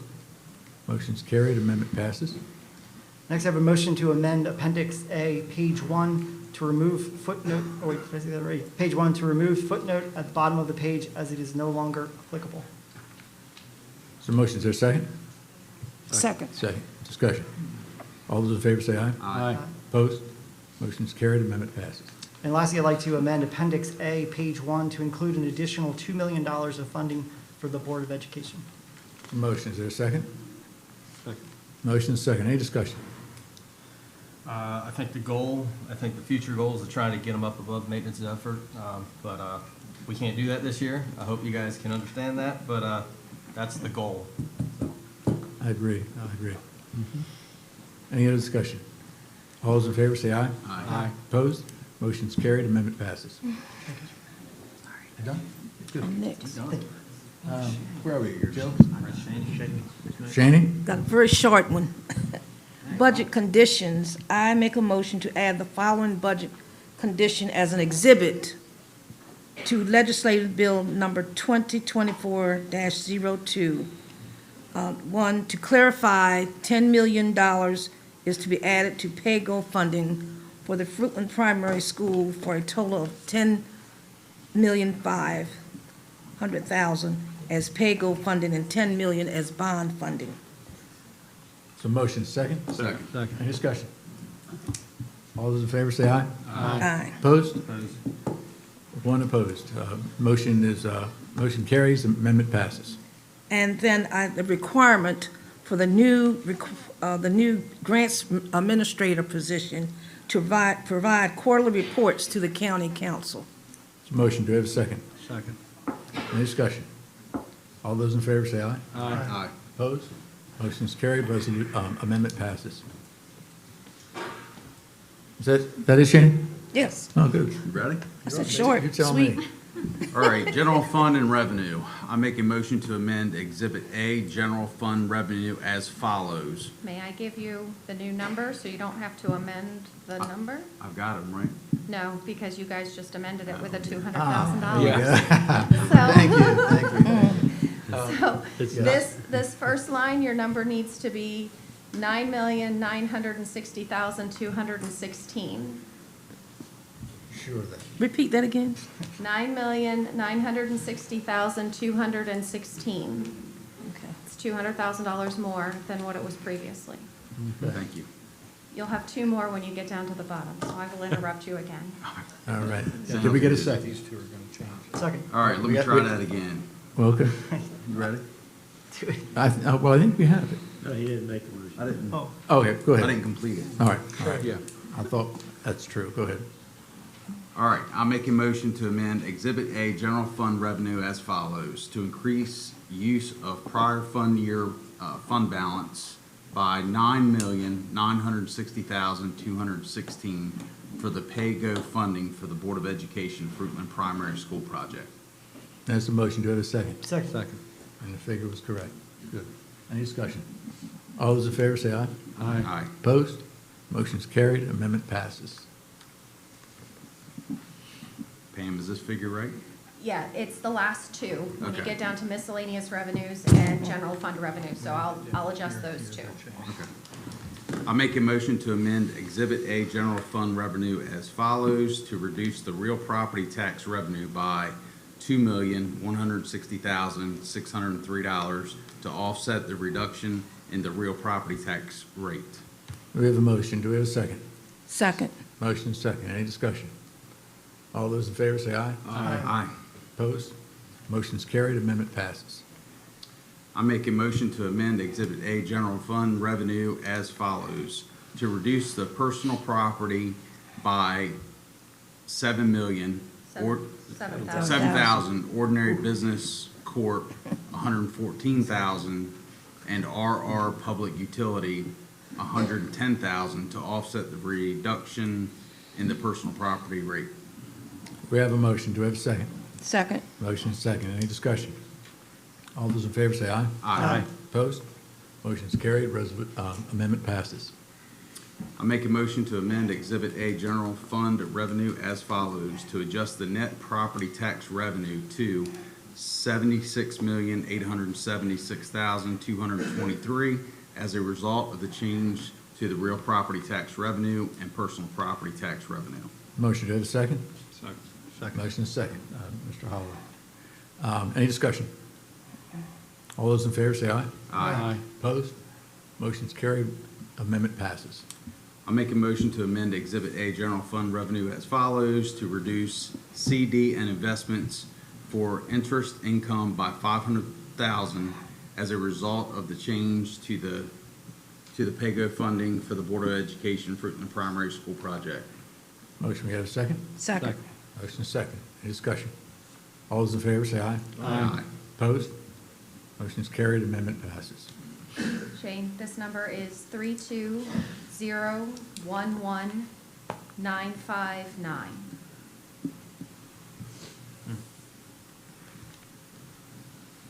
All right. I make a motion to amend Exhibit A General Fund revenue as follows: to adjust miscellaneous revenue to $32,011,959 to offset the reduction to CD and investments and increase in prior year fund. We have a motion. Is there a second? Second. Any discussion? All those in favor say aye. Aye. Opposed? Aye. Opposed? Motion is carried. Amendment passes. And this number is 205,919,475.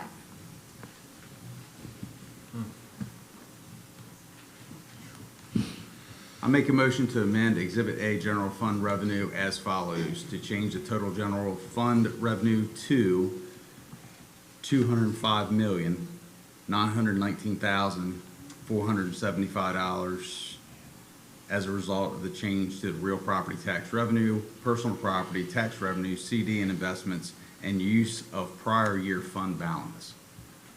There's a motion. Is there a second? Second. Motion second. Any discussion? All those in favor say aye. Aye. Opposed? Motion is carried. Amendment passes.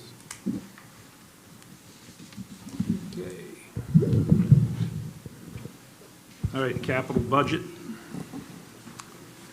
This is to amend the capital budget as follows. Make a motion to reduce the Pirates Wharf property project by $250,000 for FY25 PAYGO funding. Second. Motion second. Any discussion? All those in favor say aye. Aye. Opposed? Make a motion to Motion is remove. carried. Amendment passes. Oh, sorry, John. Sorry, I'm gonna get ahead of you, buddy. I'm probably, yeah, go ahead.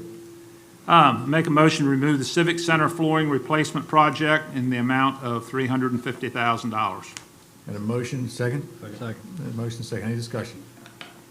All those in favor say aye. Aye. Opposed? Motion is carried. Amendment passes.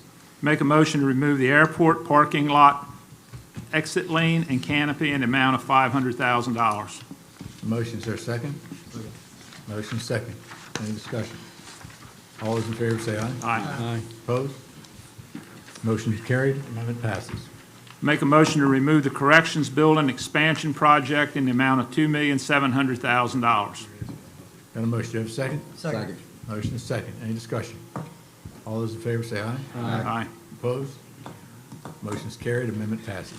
Make a motion to reduce Board of Education Fruitland Primary School Project General Obligation Bond Proceeds column by $10 million and increase the FY25 PAYGO column for the Board of Education Fruitland Primary School Project by $10 million for a total project cost of $20.5 million and amend the project title to the Fruitland Primary Design Construction. We have a motion. Second. Second. Any discussion? Is, just curious, is that right as far as the numbers, the extra 0.5 million? Was originally in PAYGO already. Okay, And good. so Double check. it's now 10.5 in PAYGO and 10 in bond versus before it was 500,000 in PAYGO and 20 million in bond. Okay, appreciate it. Thank you. Any other discussion? All those in favor say aye. Aye. Opposed? Make a motion to amend. Joe, hang on a second. Motion is carried 6-1. Amendment passes. Sorry. It's in a hurry here tonight, huh? Make a motion to amend the project total column to say FY2025 project total rather than FY24 project total. It's a motion. We have a second? Second. Any discussion? All those in favor say aye.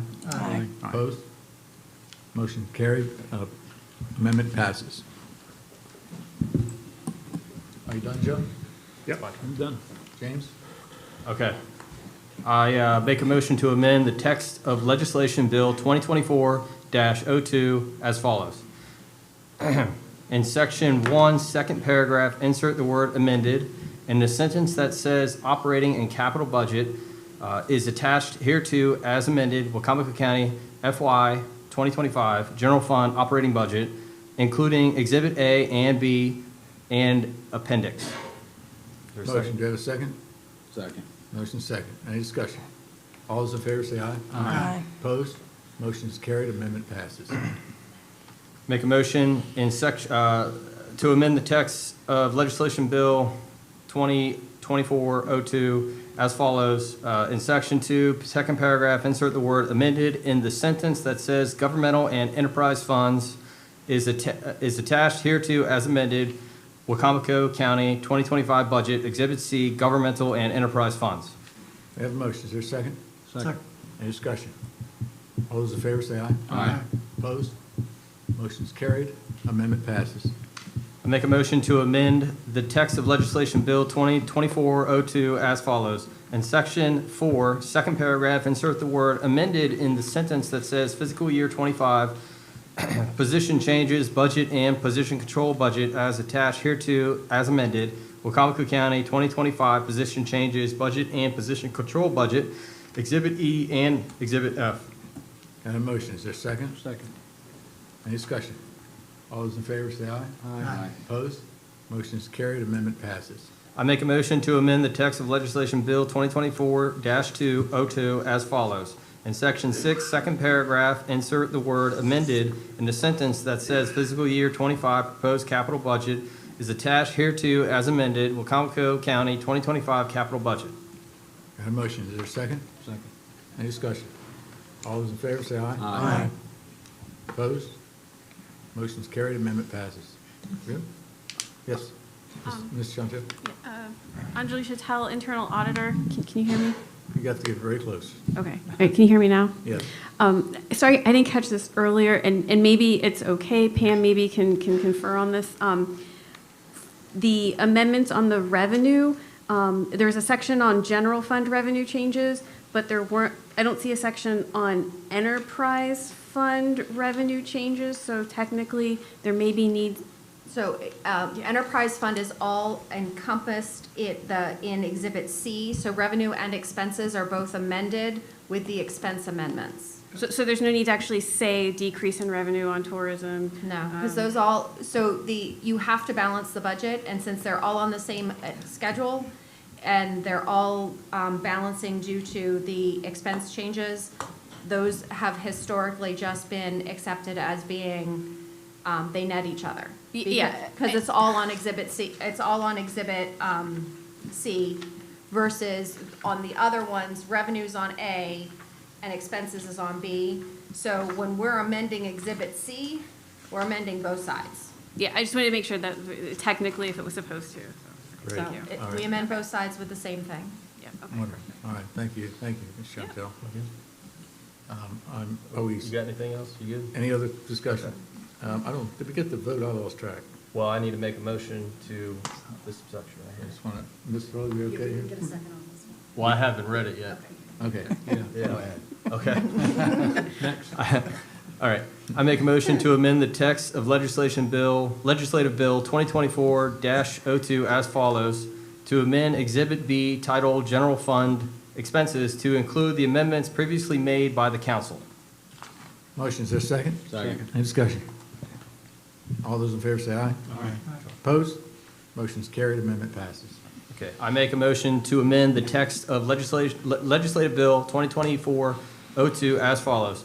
To amend Exhibit C titled Governmental and Enterprise Funds to include the amendments previously made by the county council. Motion, is there a second? Second. Motion, second. Discussion?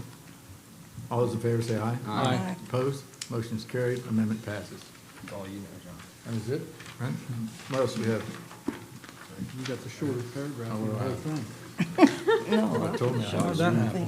Well, One little paragraph. To read into the record, Per Charter Section 705, in the event the council decreases or deletes any items and the executive and council do not agree upon the expenditure of the surplus, then upon adoption of the budget, the surplus shall be placed in the undesignated fund balance for future appropriation. Is that requiring a motion to second, or is that just a statement? It's just a statement. Thank you very much.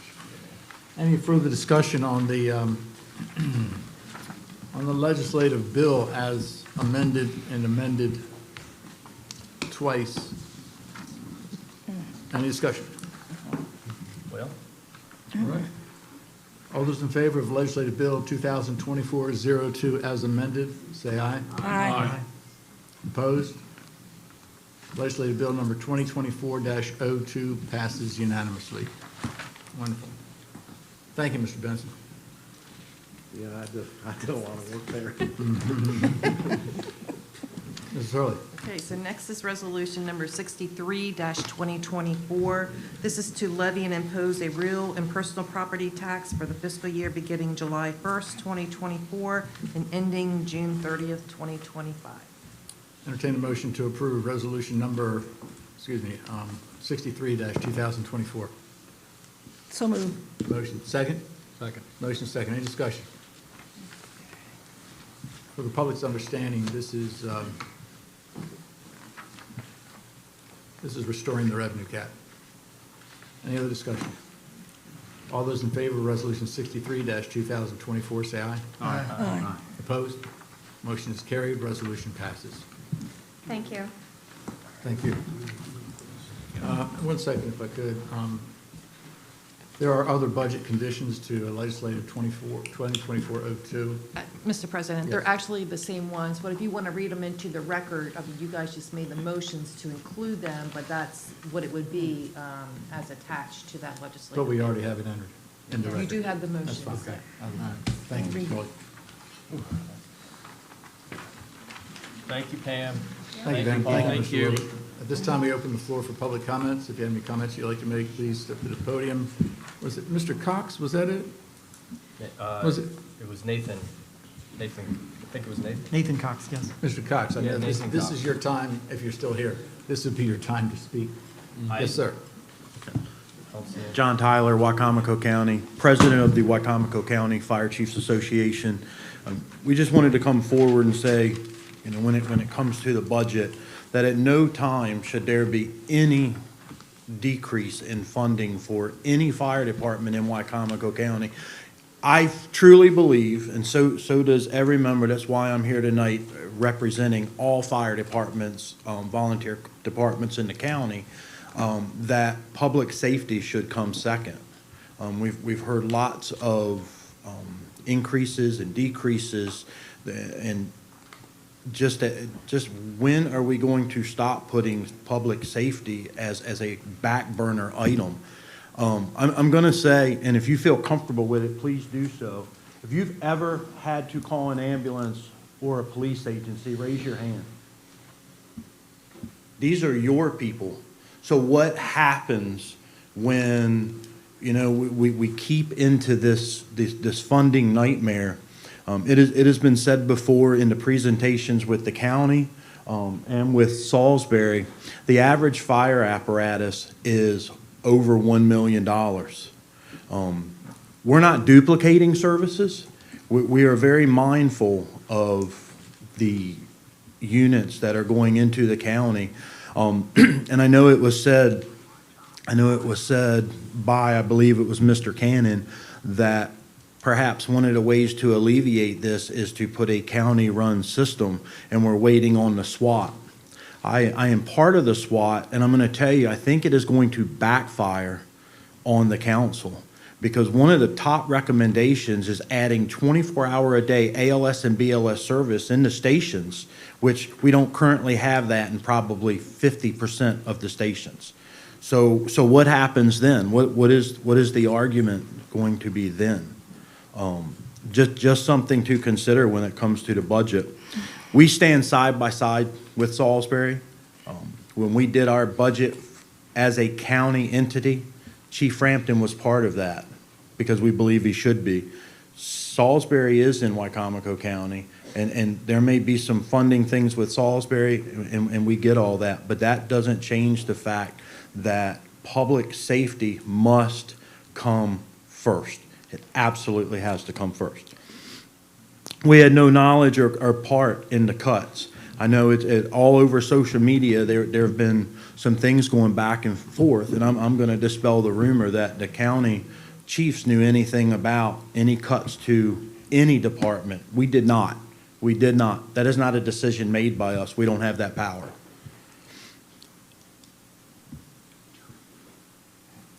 The last thing that I'm going to say is no matter what happens, the fire departments in Wicomico County will continue to respond. That's going to happen. But at what cost? Take the volunteer fire companies. It's about 700 hours of training to be even remotely proficient in a time where, when it comes to increases, everything there is have increased. Our maintenance, our fuel, all of this is a huge increase to us. So flat funding, which I know there is a provision and we appreciate that, but we do believe that there should be the same provisions for Salisbury. When it comes to that amount of money, it should be that times 3. There are 3 Salisbury stations. We're all in this together, and the day will come when an ambulance will come to somebody's house very near and dear, and what's it going to be? And I'll end with this. I have said this statement many times, and I'm speaking as just a member, a community taxpayer now. But I'm also speaking as a chief of a fire company. I have said many times to my people, both at work and in the volunteer situation, make a team so strong nobody knows the leader. Is your team that strong? Thank you. Thank you very much.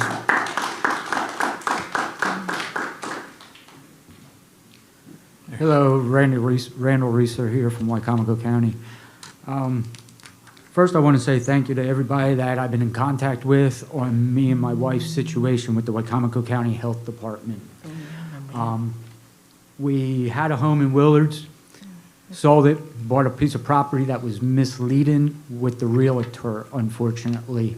When we applied for the land evaluation that we did not know we were going to have to get to build our dream home, we were told and denied no from the health department and MDE. It's making our lives very miserable right now because we are homeless right now. We are residing with our address with my stepdaughter, my wife's daughter. We have 2 campers on our property that we own, and just yesterday we received a letter saying that we have to have these campers removed off of our property by July 8th, or it's subject to up to $500 in fines. Now, when it comes to the Wicomico County Health Department and MDE, I know this has been going on for many years. I'm new to it. I'm only in 2 years into this battle. I know one resident that's been battling on for 17 years, and they just got approved recently after 17 years for an above-ground holding tank. I would be pleased to be approved for an above-ground holding tank just so I can build my home, a 980-square-foot home just for me and my wife. I'm battling them, and they're refusing to give us permission. I know it's passed by legislation. It cannot go on longer with the one department. Why isn't it being contracted as electrician-based or a plumber-based contractor? I'm so confused. I've had an individual out to the property that does septic tanks, and he said, my property, there is nothing wrong with it, that a tank mound system will work. So I hope I got some papers from that letter that I got yesterday. I have a lot more documentation at home, and I just hope it gets resolved because right now me and my wife are homeless, and it's a sad state right now. Thank you very much. Thank you. Thank you very much, Mr. Reiser. Thank you. Good evening, Council. Holly Ortel, President of the Wicomico County Firefighters Association. First and foremost, I would like to thank you on behalf of the Wicomico County Fire Associations for the funds that you have approved for the volunteer fire companies in the county. For the residents of Wicomico County, where Salisbury Fire Department runs as first due, you will have continued fire and EMS coverage. From the post that I read yesterday sounded like it put fear into residents. We as volunteer fire companies had no idea how the county or how the council or county executive would or would not give funding to Salisbury Fire Department. They are receiving a 40% increase, but they wanted a 100% increase. This has nothing to do with us volunteers. It is all politics. We have a good working relationship with Chief Frampton and the rest of the Salisbury Fire Department, and we will continue to work side by side with Salisbury Fire Department. I hope this can ease the minds of citizens who have not only reached out to me, but who have fear from the post they read yesterday on Facebook. Thank you. Thank you. Thank you, President Ortel. Let me try this again. There he is. There he No. is. Nathan, right? Yes, you got it, There you Nathan.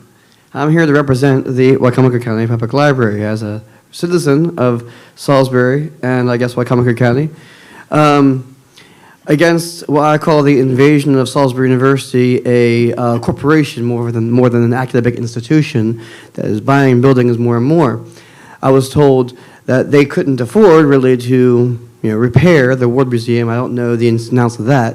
But all I do know is that the Salisbury Independent released the article on May 14th about, it was less than a month ago, that Salisbury University wants to buy the Wicomico County Public Library lot, have them move to their former building, the Ward Museum lot, destroy the building, and rebuild it. Now, the building that used to be, where Wicomico Public Library is now, was the National Armory, I want to say almost 100 years ago. Would that make it a historic building? I'm not quite sure. I'm going to look into that. But at the same time, the Wicomico Public Library itself has been there since 1963. That, in my mind, is historic enough to keep it there. It's a public institution itself. And for any kind of corporation, institution, any kind of organization, say, here's hundreds of thousands of dollars, get off the land, is a little bit insane in my mind. Let's not throw words around crazily. To say that we're going to give you $100,000 to take your property, but we don't have $8,000 to repair our own, doesn't take someone with a high school degree, which doesn't make sense, isn't real, a high school diploma, to even realize the math of you now have $92,000 you don't have anything to do with if you spend $8,000 to repair your own building instead of $100,000 to take over someone else's. I'm not against a performing arts building whatsoever. Put the performing arts building where your own building is, the Ward Museum. You don't have to move, that place. The number one thing that disgusts me the most about this, though, is the people who matter most about this, the librarians, the people who work the system, the library, they have no say. They would get fired, as I was told, if they actually give their remarks about, defending their library.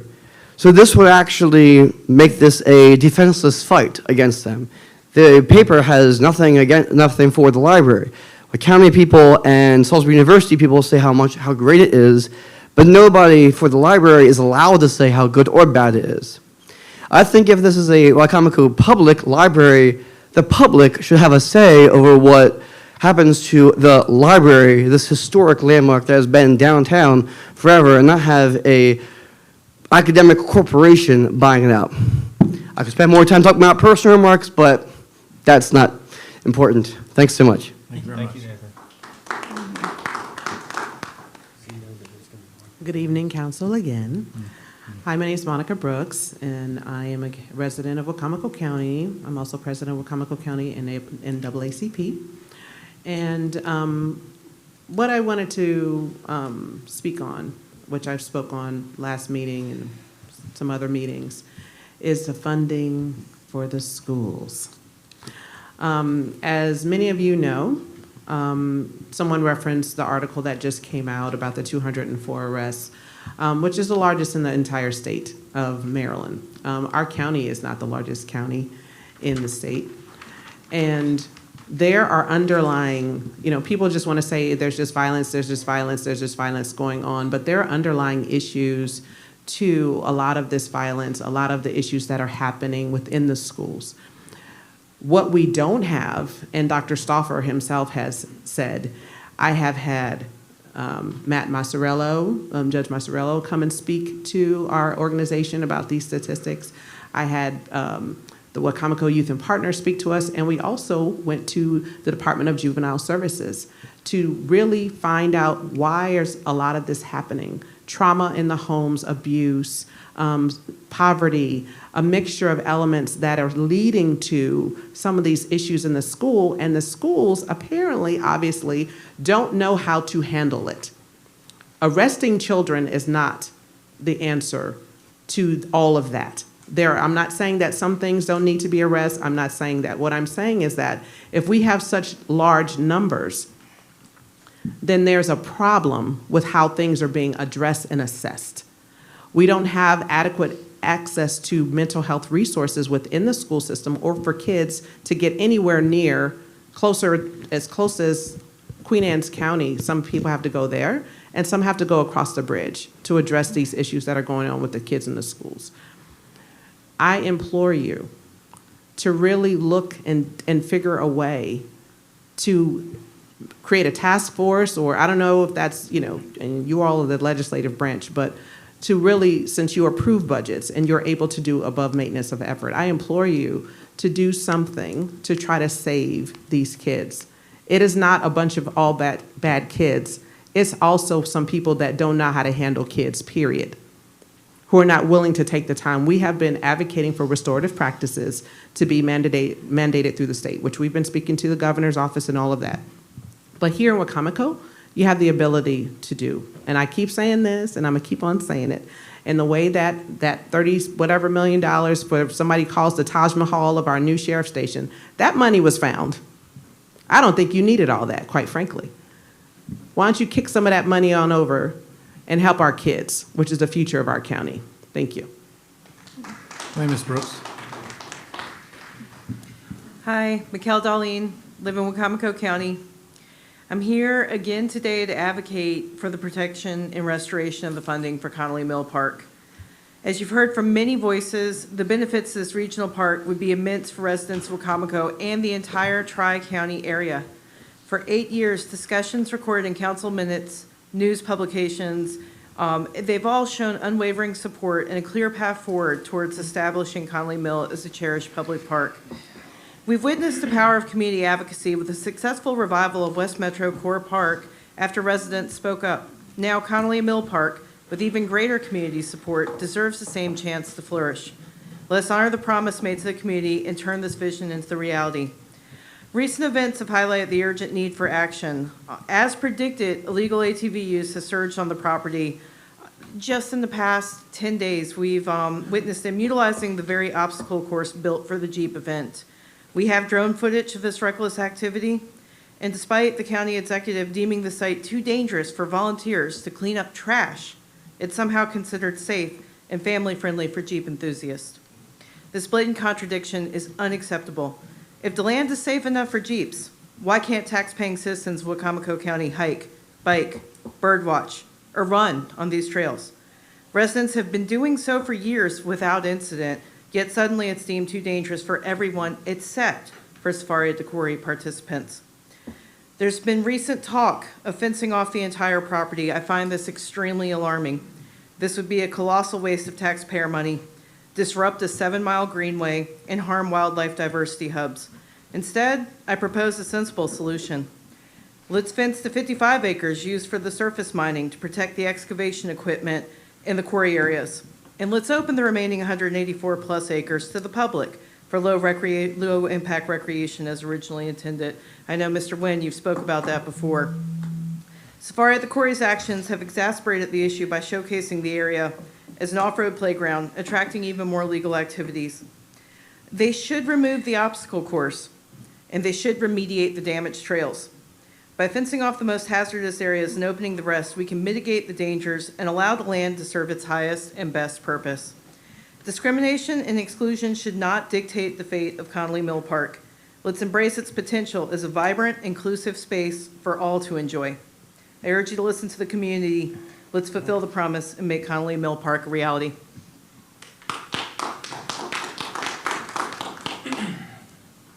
Hello again, Joe Venosa. So the good news is I took a Xanax, so I'm going to be a little bit more calm this time. And you still like the Yankees? I do, and again, President Cannon, I do because, as you could probably, most of you can tell from the accent, I am from New York, and specifically Staten Island. And if you know anything about Staten Island, you'll know that that means your parent or relative is either a cop or a firefighter, or they're related to it. They all live there. Which is why, quickly, I want to just address something that the county executive uttered at the very end of her statement. She said, "Nobody works harder for this county than me." I would respectfully disagree. Every first responder in this county, regardless of the municipality or where they live, works far harder and puts their life on the line. That's the first thing. Second, I am concerned about this recent news regarding the funding issues with the Salisbury Fire Department. The backstory to that is very complicated, and obviously that is going to take more discussion. But what I'm concerned with is the fact that this once again highlights the need for why a county executive position is a fundamental problem for the county. We have a situation where that executive office, again, regardless of who's in it, is basically meddling into different fire companies, promising different rates, giving different promises, insulting others by telling them they need to cook more chicken. And we're in a situation right now where 2 days before this county council meeting was to take place, news of that was mysteriously leaked to our buddy, Mr. Campbell at Eastern Shore Undercover. I find that highly suspicious, and I think we all know the reason why. The point is, we shouldn't politicize public safety. It has no place. When a man runs into or woman runs into a burning building or comes to the scene of a crime, they don't ask what party are you from or where do you live or what your race is. They put their lives on the line. And so I'm highly, highly disgusted that once again it seems that men and women in the fire services are sort of being played politically by the county executive at an opportune moment. I think it's wrong and it's disgraceful.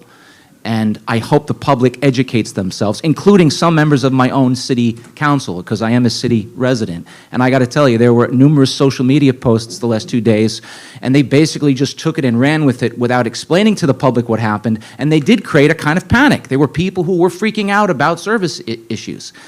This is what happens when we have interference by one branch of government meddling into something as important as public safety. So again, it once again proves our point. Let us vote on this issue and let us get the politics out of public safety. Thank you.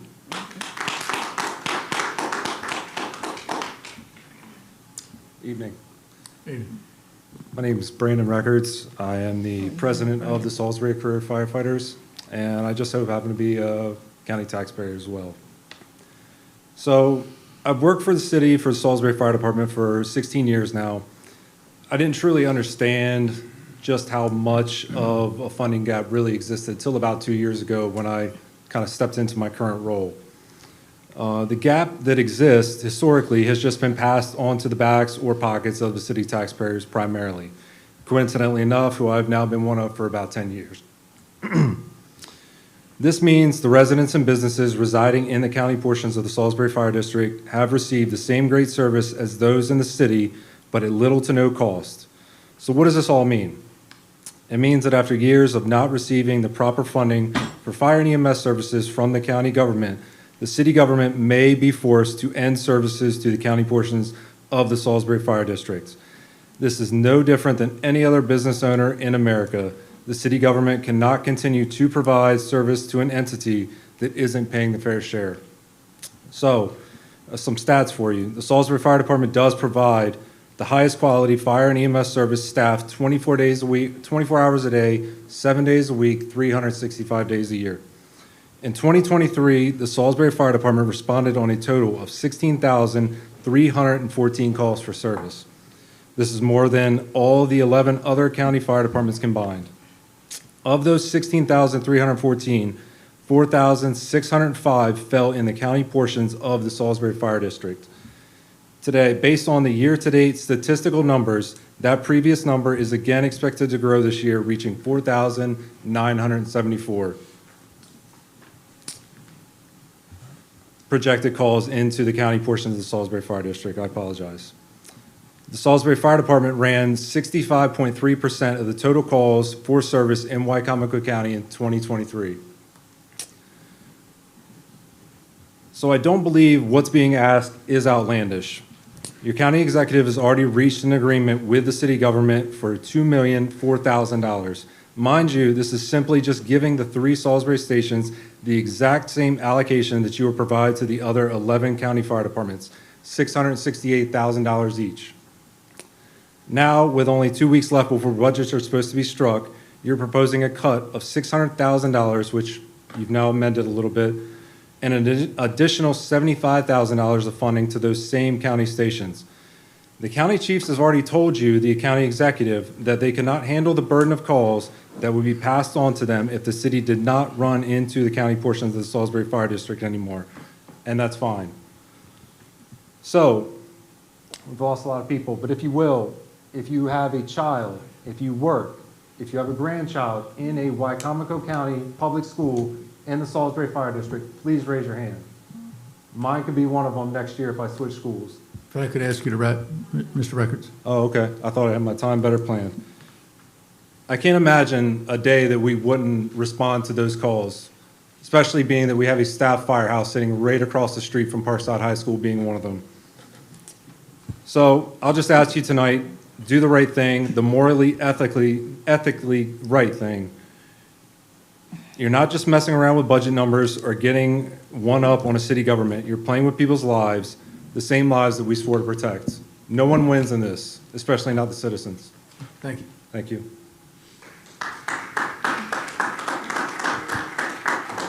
Hello, everyone. My name is David James, and before I go any further, I want to thank every firefighter in this county because, seriously, each and every one of us don't know how important they are until we actually need them ourselves. I'm actually up here today because I agree. If we feel, I'm talking about rather not we need an executive form of government. I agree. If the people don't want it, then we don't need it. However, if the people have voted on it, then I guess we need it. However, if we feel like the people didn't know what they were doing, then just put it on the ballot. But at the same time, I challenge you guys to put term limits on there. Term limits has nothing to do with being Republican or Democrat. There's a lot of talented people, and I've heard some great people out here speak. There's a lot of people that can be on the council, can be the executive. Look, if we take away the executive form of government here at county, we're showing the young people that you can do that nationally. Let's think about that. Another thing I want you to think about, and I'm watching my time, and I think I'm gonna leave a lot of time. How do we look to the other counties? How do we look to them as far as, are we like adding value, people wanting to come here by them seeing us sit here and bicker and fight? Seriously. I know there's a lot of other places there is for people to go. But, you know, I tell a lot of my friends, come here to Wicomico. I'm from the west side of this county. We've got Cove, we've got Cedar Hill, we've got all those great places. And no, we don't need no trash down there, by the way.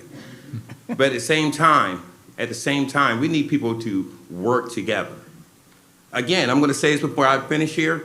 Go ahead, put on there, please put on there, rather than have we need an executive form of government. Please, because I think that we're all smart enough to make the right decision. Again, but also put term limits. And if you don't, we know why. God bless you.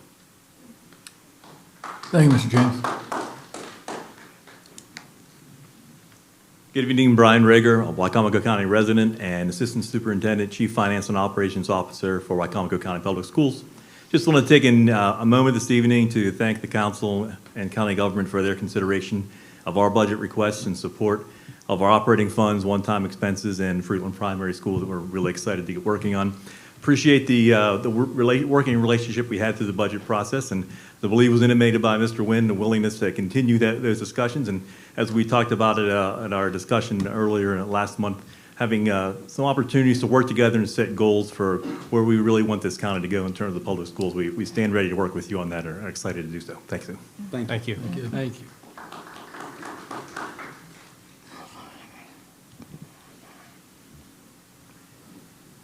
Lisa Collier Purnell again, resident of Wicomico County in Shadow Hills. You know, I think my husband still has the same sleeping pattern when he was in middle school. I think he can go to bed at 8 and sleep 12 hours, but I stay up late. And last night at about 2 a.m., I heard dirt bites at the safari, at the quarry location. And it appears that County Executive Giordano is moving to still host the July event, despite the public outcry and how it impacts us. So I echo Mikkel's ask that you please work to save Conley Mill, to put the park back on the table and restore it to what we all want it to be. And then the gentleman just asked, how do we look? Well, you know how we look.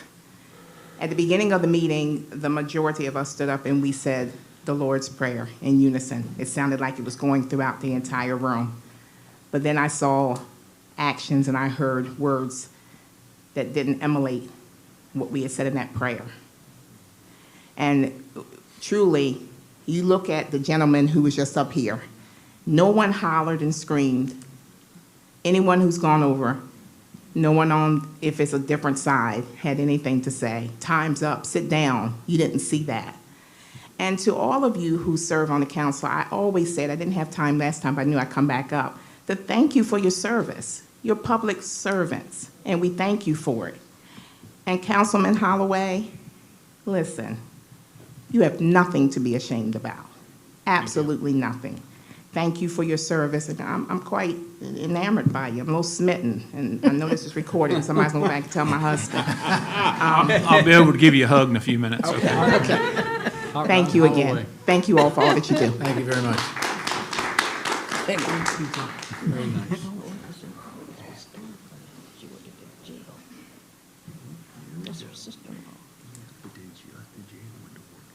All right, 3 minutes, so I'll try to speak fast. Term limits. I think the gentleman was probably genuine in his thoughts about term limits, but they're really not needed. We have term limits. It's called 4 years. You run every 4 years. The people don't like you, you go this way, and that's all we need. It seems unusual that the same people that want to equate a county executive to a president or a governor forget that Congress doesn't have term limits. The General Assembly doesn't have term limits. There's really no reason we should have term limits. That's one thing. Secondly, on the budget, particularly on the Salisbury Fire Service agreement, I am a city resident. We need to get this straightened out. I'm not gonna belabor that or smear anybody or say anything good or bad, but it needs action because essentially the city is selling fire service to the county. That's really what it is. I say that as an economics graduate many years ago. So anyway, I want to use the rest of my time to kind of keep going on this county executive resolution matter, just some general information. Most counties in Maryland and elsewhere do not have an elected executive. Counties our size and larger. It's somewhat of an unusual situation. Maryland actually has more than most states do because you had the counties over on the Western Shore that started this. The only county that's anywhere close to us in size is Cecil County. The others are either 2 or 3 times and 4, 5, 8 times larger than we are. They're also much more wealthy and affluent. We're now the 3rd lowest county in the state in our per capita income and average median family income. The only county on the shore that's lower is Somerset. The only other county in the state is Allegheny. We're 3rd. So when you start looking at these differences, you begin to see that this type of a county executive system just doesn't fit here. The other thing about it that I think is to note is that what we're doing tonight and what this council does at its meetings is transparency. We have it in public. People can get up and throw manure at you. They can get up and compliment you. They can do essentially most anything they want as long as they don't get vulgar or personal. And we need that. We don't have it under the county executive system. What we have there is closed doors and things that we find out in the paper that are going on. just like we did about Poplar Hill, just like we did about Shadow Hills and the safari at the quarry. No discussion. And what we need is more transparency, and we'll get it by going back to the council manager system of government. Thank you. Thank you, Mr. Taylor.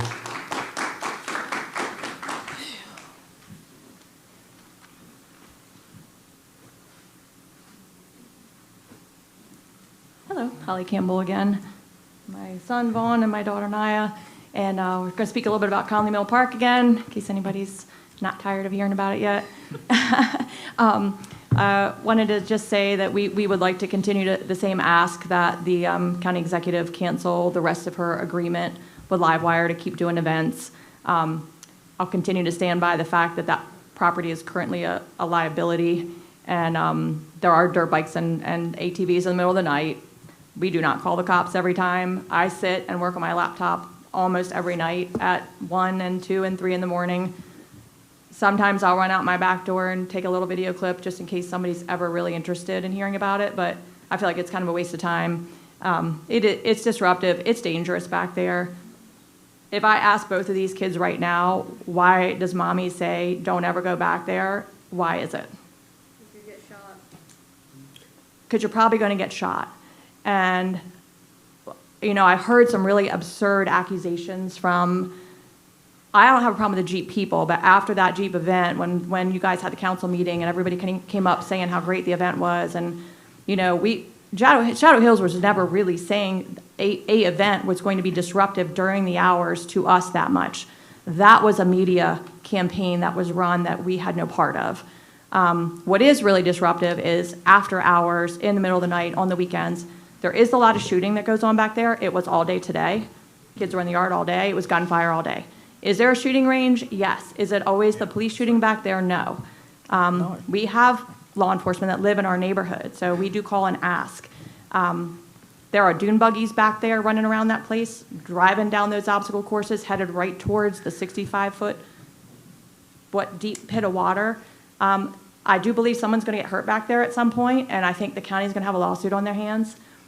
I think in light of all the issues that go on, it would be in the best interest of the county to get the park back on track, because if you do get the park back on track, I think it's a public asset, and it wasn't there for Shadow Hills. We don't use the park. When we come and talk about the park to the citizens out there, this was your park. This was not our park. Okay, Shadow Hills spoke up for the citizens of the county, not because we want to go back there and use the place. We don't use it now, okay? Ask them. They don't use the park. But when the land was donated and the park was promised, it was partly promised to protect us from having some other type of activities there. We agreed to the mining activities, and we agreed to a quiet park. We never agreed to a four-wheel drive ATV park there. And while that is part of the issue, the bigger issue I think the public should be paying attention to is you had an asset that was supposed to be available to the kids, to the families, those walking trails, those biking trails. You want to fix some of the problems in the schools, give the kids a place to go. Thank you. Thank you. Thank you, Ms. Campbell. Any public comments? Yes. Hi, my name is James Darlene. I live in Wicomico County. I'm not going to talk a lot about all the Connolly Mill Park stuff, but that's what I'm here to speak about and support for it. My wife said a lot of great things. Holly just said a lot of great things. I agree with all that. Our petition is almost up to 1,000 now, which is pretty awesome. And one last thing, don't litter. Thank you. Thank you. Any other comments? We got, I think, one coming. Is that Julie? Hello back there. It certainly is.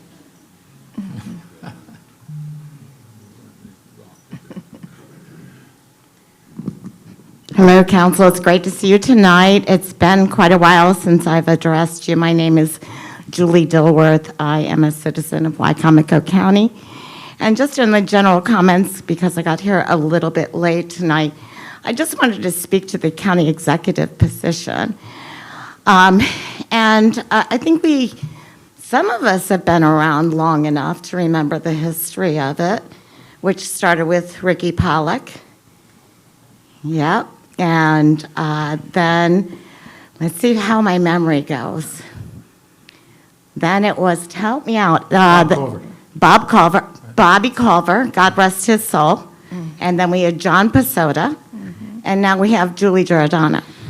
Thank you for helping me. Get a little nervous sometimes. It's okay. So I don't understand why now, and nobody has ever addressed this, why now is the reason we need to re-examine this, when it was taken to referendum so many years ago. Now, I don't know how many can do the math in here, but I think it's been 20 years? 18. 18, thank you. So close to 20, I was close. So after 20 years, why at this point are we addressing this again? Hi, Joe. So this is my question. What has prompted this? And it seems to me, and I'm going to be really frank here because I don't show up here very much, and I probably won't again, probably because the attitude of this council and this county towards women in this community, especially in leadership positions, I think is quite obvious to many of us. And I think how she's been treated, frankly, is despicable. And you've never given her a chance, and I think this is politically motivated by all of you, or maybe just some of you. And I'm going to point it out because that's what I do. I point out the obvious. I'm here to tell you I think it's a shame that you're wasting our time on it.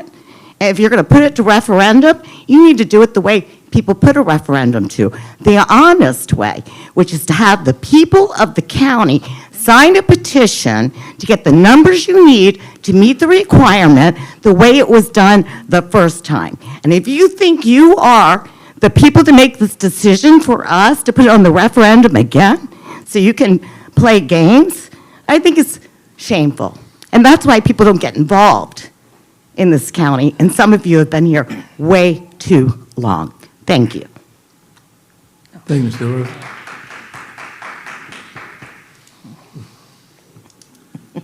Hi, Joe White, Wicomico County.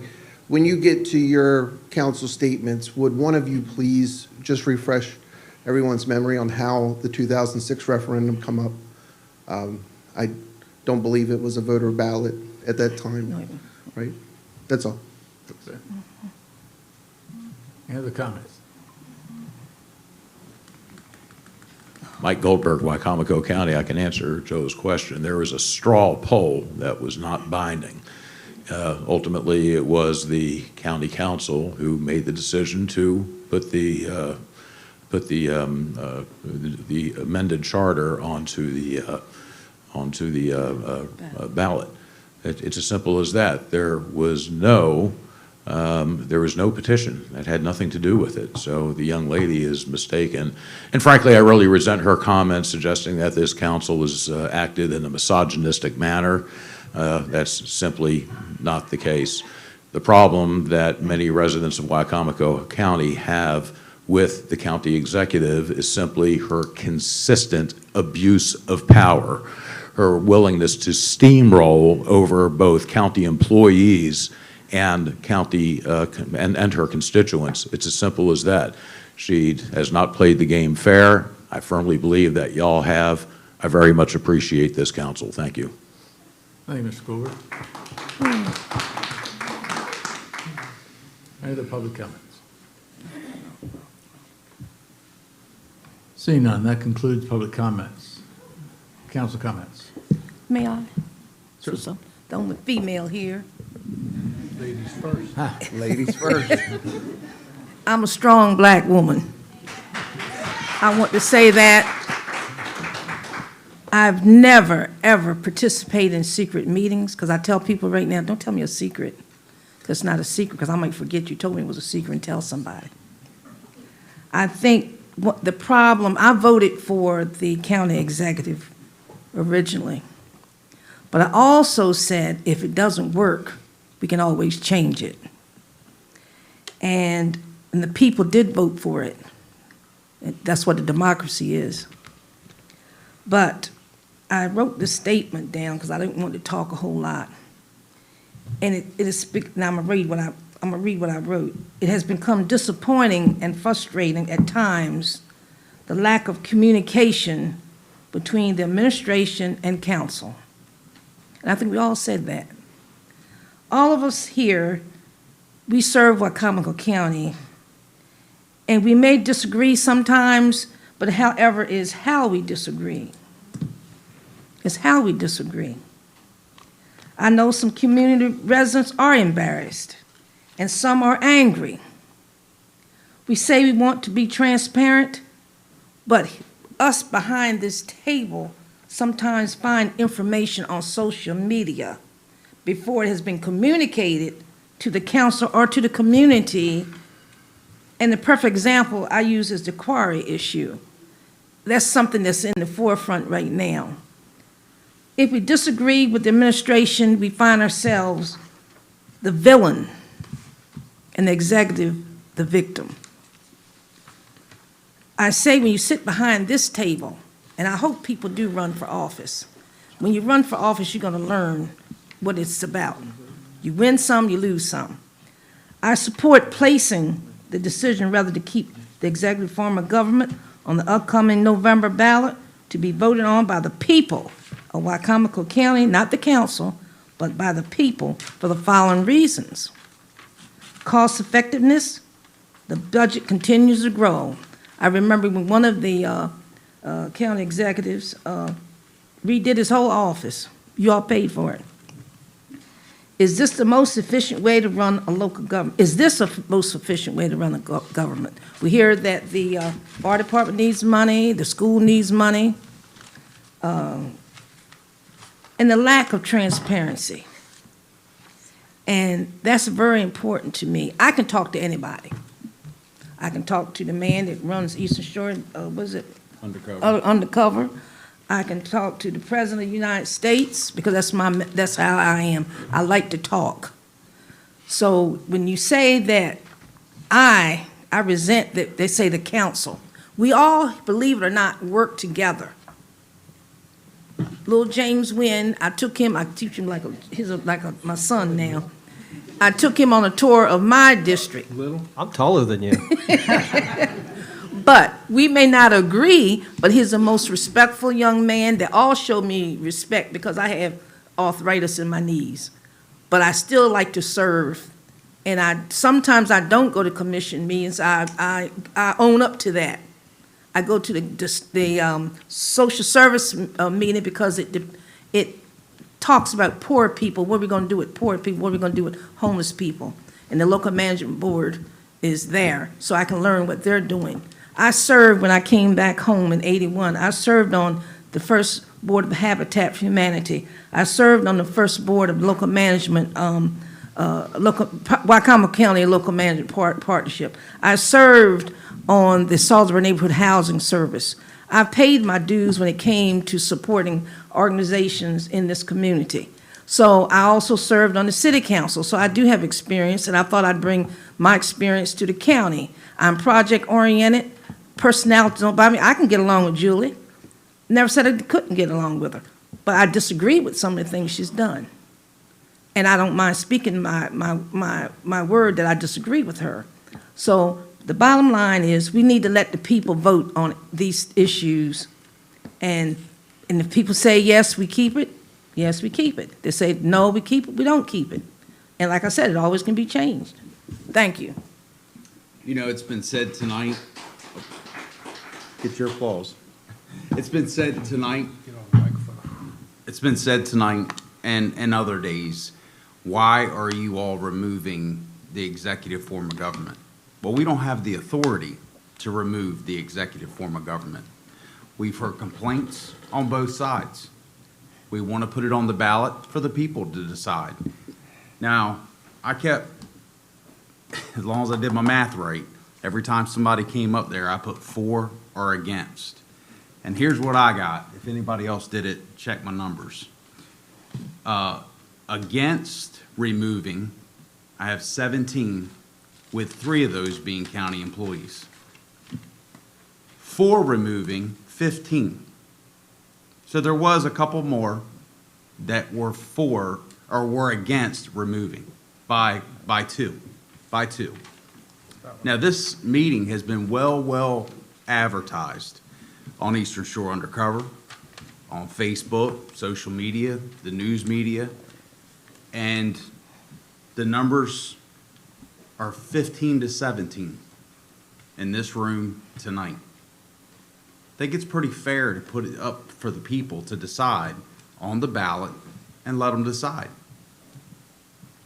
That's just my opinion. Thank you for everybody for coming tonight. Me? All right. I too want to thank everybody for coming tonight to be part of the process. It's important that people see the full circle and see how things happen, why they happen. Sometimes we agree, sometimes we don't. That's the way life is, but thankfully we live in a country where we can disagree and still move on. I also want to thank the Civic Center staff for working with us on this setup. So I believe they set up 150 chairs, which is more than 3 times the amount in the council chambers, because we wanted to give as many people as possible the opportunity to come out and speak. If we wanted to keep this behind closed doors, we would have held it in the council chambers and had people lined up down the hallway, but we chose not to do that. I'm glad we're through the budget. That was an amazingly complex process, and the department heads, Laura, Lynn, Angeli, Bob, the amount of emails, messages, 7 days a week, going back and forth, I would suspect amount to hundreds, maybe the thousands, especially in the past 72 hours, as we're trying to make the numbers line up and have a balanced budget. I'm glad we got there. The proposed ballot question, I'm in agreement with putting it on the ballot as a question for the people to decide. As Shane said, it's not for us to decide, it's for you to decide. Interesting statistic I think was brought up earlier tonight that 40% of the current voters in this county did not vote for this form of government back in 2006. They either didn't vote for it because they didn't agree with it, or they weren't old enough to vote, or they simply didn't live here. But 40% of the people did not vote for this form of government. So the question, why is this being considered to go on the ballot? There's your answer. And we've had 18 years of experience. It's time to assess, is it working? Is it not working? Everybody has their opinion. Let the voters decide. Thank you, Jeff. James.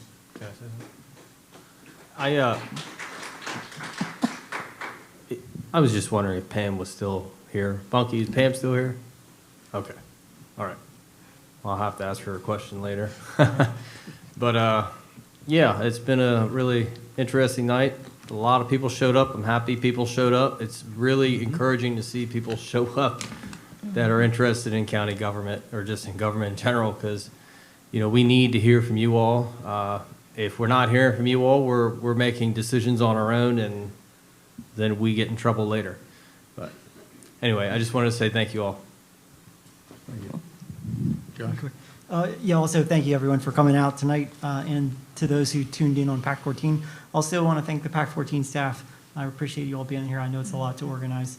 As far as the budget, I do want to thank Ms. Pam Oland, for all of her hard work on the budget. I know that takes a lot. I know it's very stressful, but we do appreciate trying to find common ground. Also want to thank the council for all their hard work. I know it takes a lot of time and effort.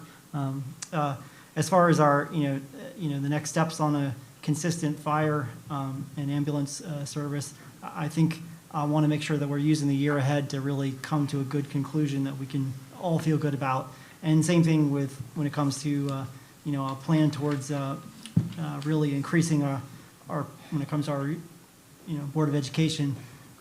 We made a significant investment here, but it's still not enough, and we're still going to do more, but we're trying to manage a lot. So we want to continue, we're improving, we made a dramatic improvement on maintenance of effort, but it's still not enough. I want to make sure that the council and the executive and then the Board of Education, that we all work together to find a common ground space that we can set goals and actually get somewhere and feel good about where we are in improving our schools. Last thing I'll say, I'll add on to what Mr. Darlene said. Don't litter and be kind. Thank you. Thanks, Josh. Joe? Yeah. Well, thanks everybody for coming and anybody watching on TV. I do want to thank the staff, our office staff, Ms. Olin, for working on the budget. It's been a kind of a long process, a lot of input from citizens. Every year we go through this budget, it's stressful. We all pull our hair a little bit and scratch our heads about which is the best way to spend the county funds. The monies that the people, the taxpayers give the county. It's not our money, it's the taxpayers' money that we're spending. So there's been a lot of people tonight ask the question, why do we want to put this on the ballot? We've been accused of wanting to get rid of the executive because of the person. It's not true.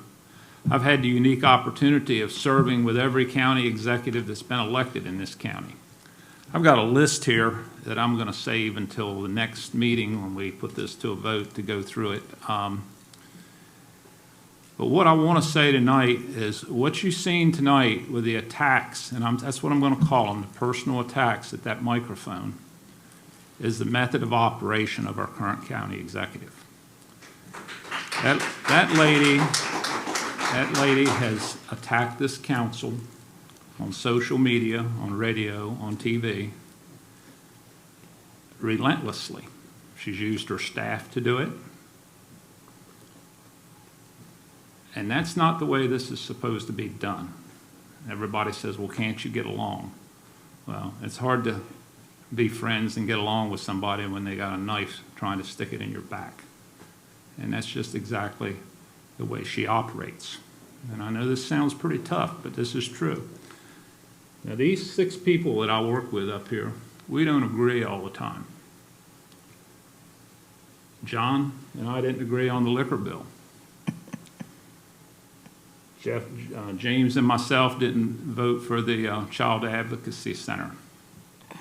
But we didn't go on the radio, we didn't go on TV, we didn't go on social media and attack each other. We put it behind us, and we went to work for the people of Wicomico County on the next issue.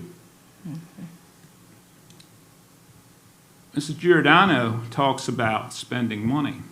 Well, I guess it's been about a year ago, maybe a year and a half ago, she instigated 2 people to get up at the microphone and accuse me of bribery. I seen them chatting out in the room. They were all sitting together laughing at each other, laughing with each other, excuse me. And then 2 of them got up there and accused me of bribery and demanded an investigation. Okay, you know what that cost? So we had 3 attorneys that had to go to work on it. We had our council attorney, we had the state's attorney, and we had our county attorney. So she wasn't worried about what that cost when she instigated that action.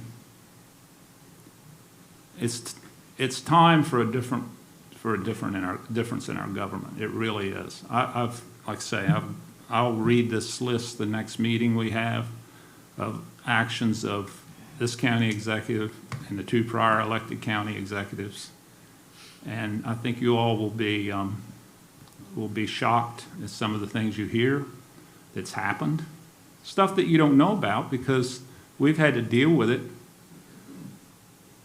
You know, we don't run up to the microphone every time somebody does something that's not right. You know, we have a charter to follow. You know, they don't. I'll say this about, and I'll quit because I'm getting mad the more I talk about this. There's only every county executive we've had has been different and has their different ideas of what they want to do, but they had two things in common. The first thing they had in common is they might have run as a conservative, and we don't want to raise taxes and all that, but after they get elected, the first thing they want to do, they want to get rid of or adjust the revenue cap. The second thing they got in common is they do not like the idea that they have to deal with the council, and they have to have the council to approve things, because the council, according to our charter, is the oversight. That's what our charter says. That's our job. That's what we do. County executives don't like that. I don't care whether it's this county or any other county. You can read about county executives in any county in Maryland or probably across this United States. They don't like the idea that they have to deal with a county council that oversees what they do. And that's our job. That's what we get elected for. So I want to thank everybody for coming, anybody watching on TV. The majority of you tonight have been very kind, and we look forward to seeing you again. Thank you.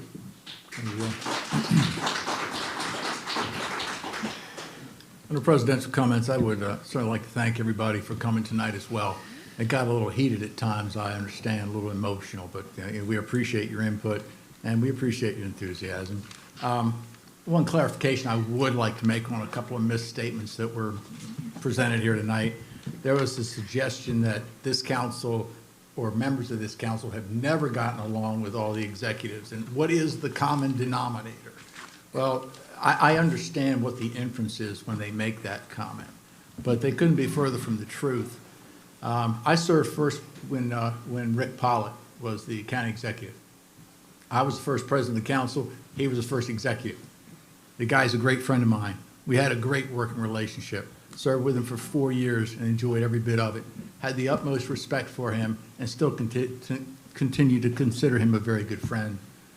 I also got along very well with Mr. Pessota. With Bob, we had our differences. I know we did. But I got along very well with Mr. Pessota. I know that when I went into the office and we had a discussion, no matter whether we agreed or we didn't agree, we knew where each other stood. And there was credibility in that conversation. There was a person who I was talking about who I knew we had mutual respect for each other. So I think it's a real misstatement to try to characterize me personally or this council as not getting along with any of the executives and having some personal grievance, because we don't. We never have.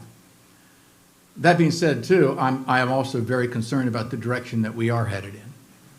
I know a comment was made. I think one of the comments that out of everyone that I thought was a very, very poignant comment was when they stated that it's been 18 years.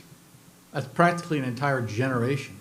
There are some people who would like to make some decisions that never had that opportunity before. And let's not be mistaken, this is not the county council going on some personal, vendetta or anything like that. It's just simply where we think, does it hurt to put it on the ballot? Does it hurt for the public? We let everyone in here speak tonight, right? Well, what about allowing everyone in the county to speak? And that's what you do when you have a ballot. So that's really the purpose for what we're looking at here. I would have to say that the comment was also made that this council doesn't work. And I know specifically it's been said, we only work 2 days a month. And that couldn't be more misleading to the public than anything I've ever heard stated. I'm on 5 committees. And it was said also tonight that they sit on 5 committees, they don't go to any. I sit on 5 committees. I go to all of them. One of them used to be PAC 14 for a while. Now I'm back on the library board and 4 others. And I go to all these meetings outside of what I do with the council.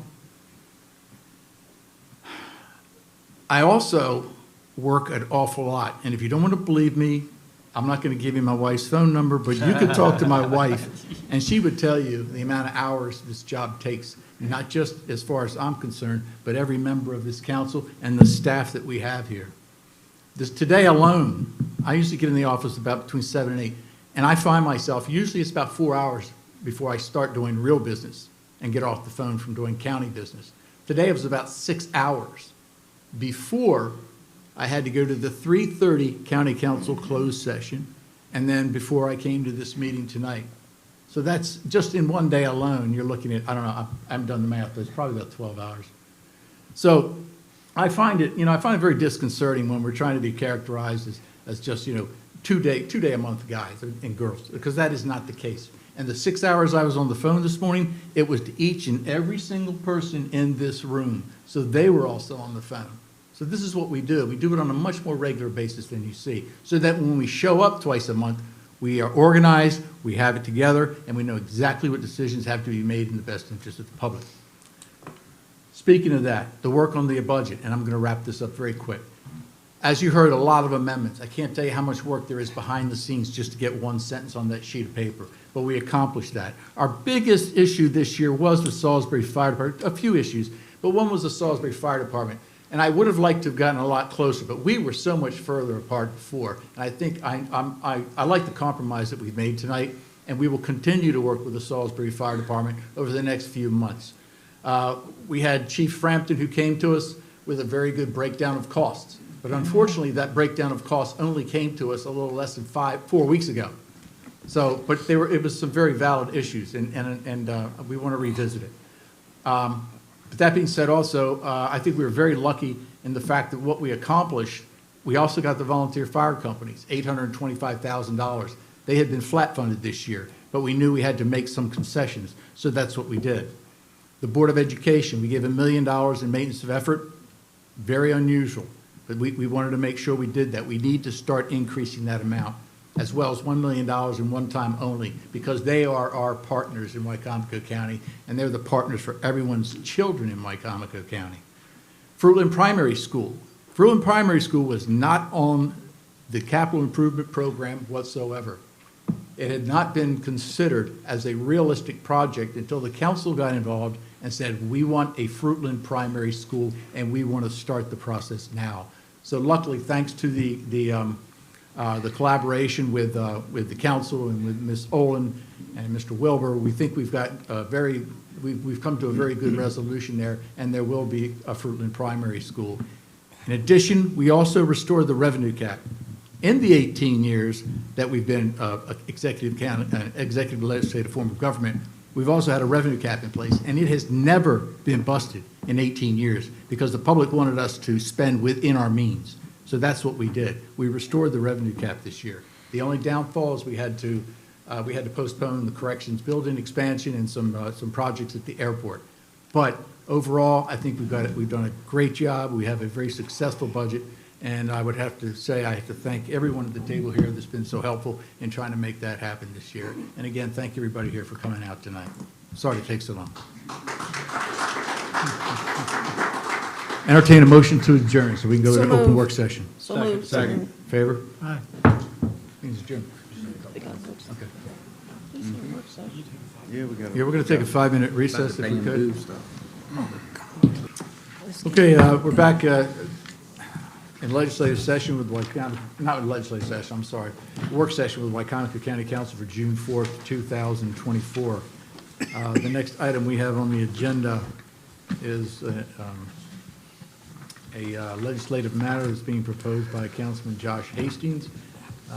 Josh, I'll let you have the floor. Thank you. So just as a little bit of background, of course, this is being discussed today because of state law in 2023. House Bill 90 was passed, which I did provide a copy to everyone. And basically, it's moving the state, trying to move in a direction to control invasive species. As you all know, Wicomico County is one of the hardest hit by invasive species issues, and we have a good history in the county of trying to address it. Bamboo especially here, just because it gets into our waterways, floats around, and then makes new habitat elsewhere. So what the state has been trying to do is to try to address that. At the end of last year, so I'm bringing this forward on behalf of the Wicomico County Natural Resource Conservation Advisory Committee, NARCAC, fun name. They were the ones that started having discussions at the end of last year with other similar organizations across the state. MACO had a conversation then in January to basically finding out how other counties are, what they're doing. So the state legislation was basically It's not saying we have to go in this direction, but it's basically allowing counties to, and municipalities to adopt ordinances to basically regulate invasive bamboo. So, and of course, I always got to bring, why is bamboo bad? You know, as I say, it's kind of like trash, except that it's a whole lot more dangerous. You know, we want to try and get rid of trash in the county. Invasive species are, you know, they recreate themselves. They become very entrenched. Bamboo is one of the, it's pretty noteworthy. It's expensive to remove, as with any invasive plant. Bamboo can also require some, you know, undesirable chemical application to extinguish. That costs money. It's a leading destruction to natural habitat and native species. It was also contributing to loss of some of our other native species. Not that I want to spend a whole lot of time talking about that. And then lastly, the other things that the NARC committee wanted to bring up was that invasive bamboo, you know, of course, it serves as habitat for some of the invasive insects and other unwanted naturalized species. So, for examples, mosquitoes, you know, bamboo is very good at holding water. Mosquitoes breed in water in small amounts. They also are big hosts for termites and beetles, Japanese beetles and other kind of things, which of course affects agriculture. So there's a bigger effort to basically try to limit limit these invasive species. So having gone through that process, we've had a lot of back and forth over the last, I guess, started 6 months ago, but basically between taking what the state law said, having the NARCAC committee, the National Conservation Natural Resource Advisory Committee, review it, have legal review it, and have us just kind of bat it around with what made the most sense. That is what then led to this piece being discussed, this particular bill. Now, just a couple of things that I wanted to bring to your attention. This is filled in here with, and I'll give it the 1 minute run through if that's helpful. So basically it says that, you know, invasive bamboo, it's any species from the genus Phylostachys. And basically that's the ones that tend to be the most invasive. The state law is basically a little bit more than that. It goes beyond just that genus. And it basically, and then we have the other term in here is effective upkeep. So this would be measures necessary to contain, control, and prevent the further spread of invasive bamboo, but included to, but not limited to, regular maintenance, monitoring, implementation of appropriate containment measures such as barriers or trenches. This is language that's come out of state law, but also out of University of Maryland Extension. So what this bill specifically does in following that state law is basically saying from here on out, no person shall sell invasive species, no person shall plant invasive bamboo, and they can't sell it, they're not allowed to plant it, and no person shall allow invasive bamboo to grow on their property without effective upkeep. So basically, if you have bamboo on your property and you keep it exactly the same as it is, no problem. But if you are basically, if you're not managing that bamboo, like I think, you know, many of you may see if you ever go to Ocean City, you see, just as you cross over in the Worcester County border from Wicomico, you see a large group that was intentionally planted there. That was intentionally planted to be a barrier. We've now had volunteers going out to get it from the median. Now the median of Route 50, people are going in there and having to pull it out. But that's because we have a landowner who intentionally put it there, who allowed it to spread and wanted it to spread. It can be challenging. So the real gist of it is basically, let's try to stop the let's stop the harm. Let's turn off the spigot of invasive species, of this particular invasive species. So we went back and forth also with planning and zoning and community development. So basically, they would be the ones implementing it. What I wanted to bring to your attention here was, we have in here, if you see onto page 2, it basically talks about, page 2, it starts with the enforcement and penalty. And it includes in here the infraction of not exceeding $1,000. Honestly, I think NARCAC, or I don't want to speak on them on behalf, but I don't think, I don't care if it's just 1 penny. It'd be nice to be able to recap any kind of cost to us, but realistically, what we want to do is basically, we just would have then the ability to go to a landowner and say, hey, what is on your property is starting to encroach on neighbors' properties. It's getting in the waterways and going up to other people's properties. Please at least show that you've dug a trench to make sure that it's not moving, or that you've taken some sort of appropriate upkeep. But we have in there the ability, the state has given us the ability to have, to institute a fine. So I don't have strong feelings on that. I think that's something that the council would maybe want to think through as to what that might look like.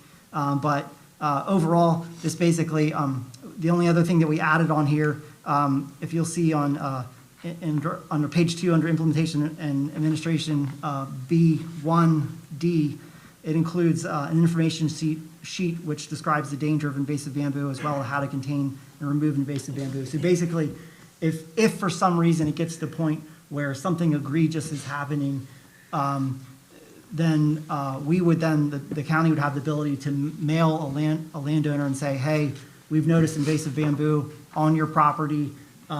Here's a University of Maryland extension, a back and forth, a sheet on how to remove invasive species.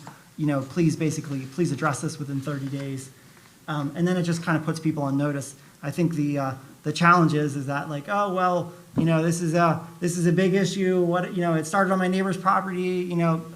There's a lot of people have bought properties and it's been there, and then they've had to address it. I literally have 18 bags of invasive species, James will tell you, sitting in the front of my yard right now that I had to pull out. That was put there before I ever bought my property.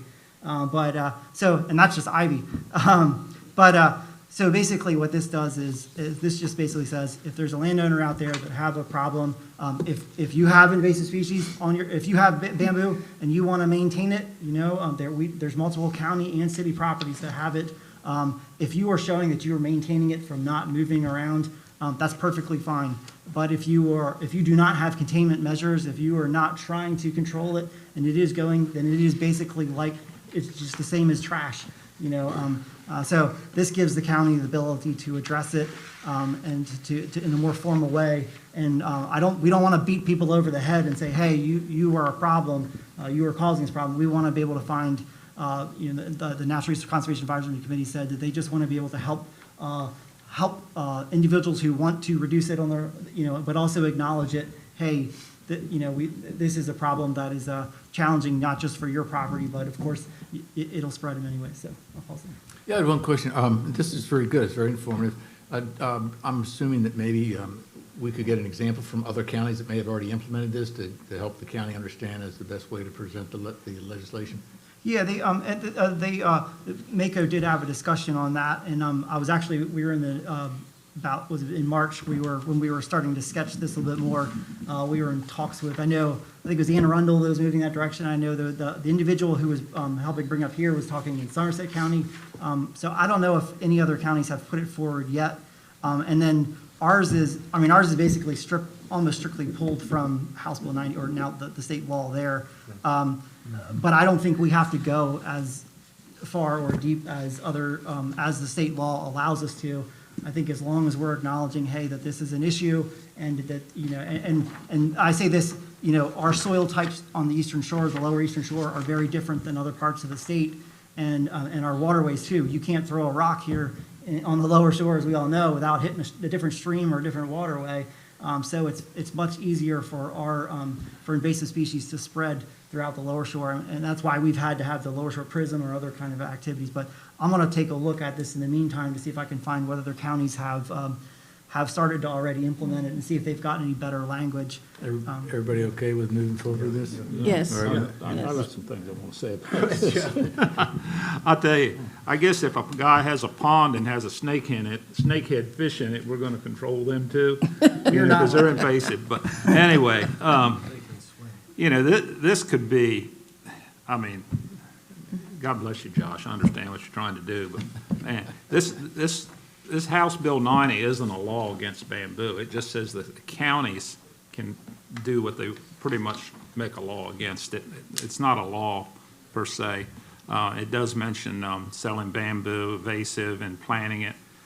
But the problem is, you said they have to maintain it. There's nothing in this bill that you have got here that if I've read it correctly, that says anything about maintaining it.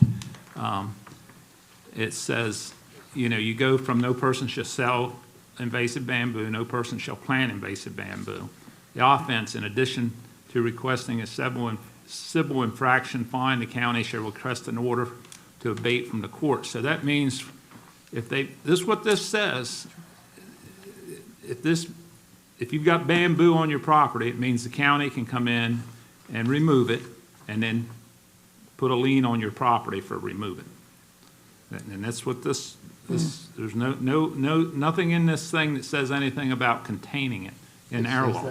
In the state law, it says, where does it say containing it in here? So it's an effective upkeep in the definition. Effective upkeep. And to talk about digging a trench. Now, how many people can go dig a trench around their yard or their woods? John, I have a real problem moving this thing. Oh, yes, the online version.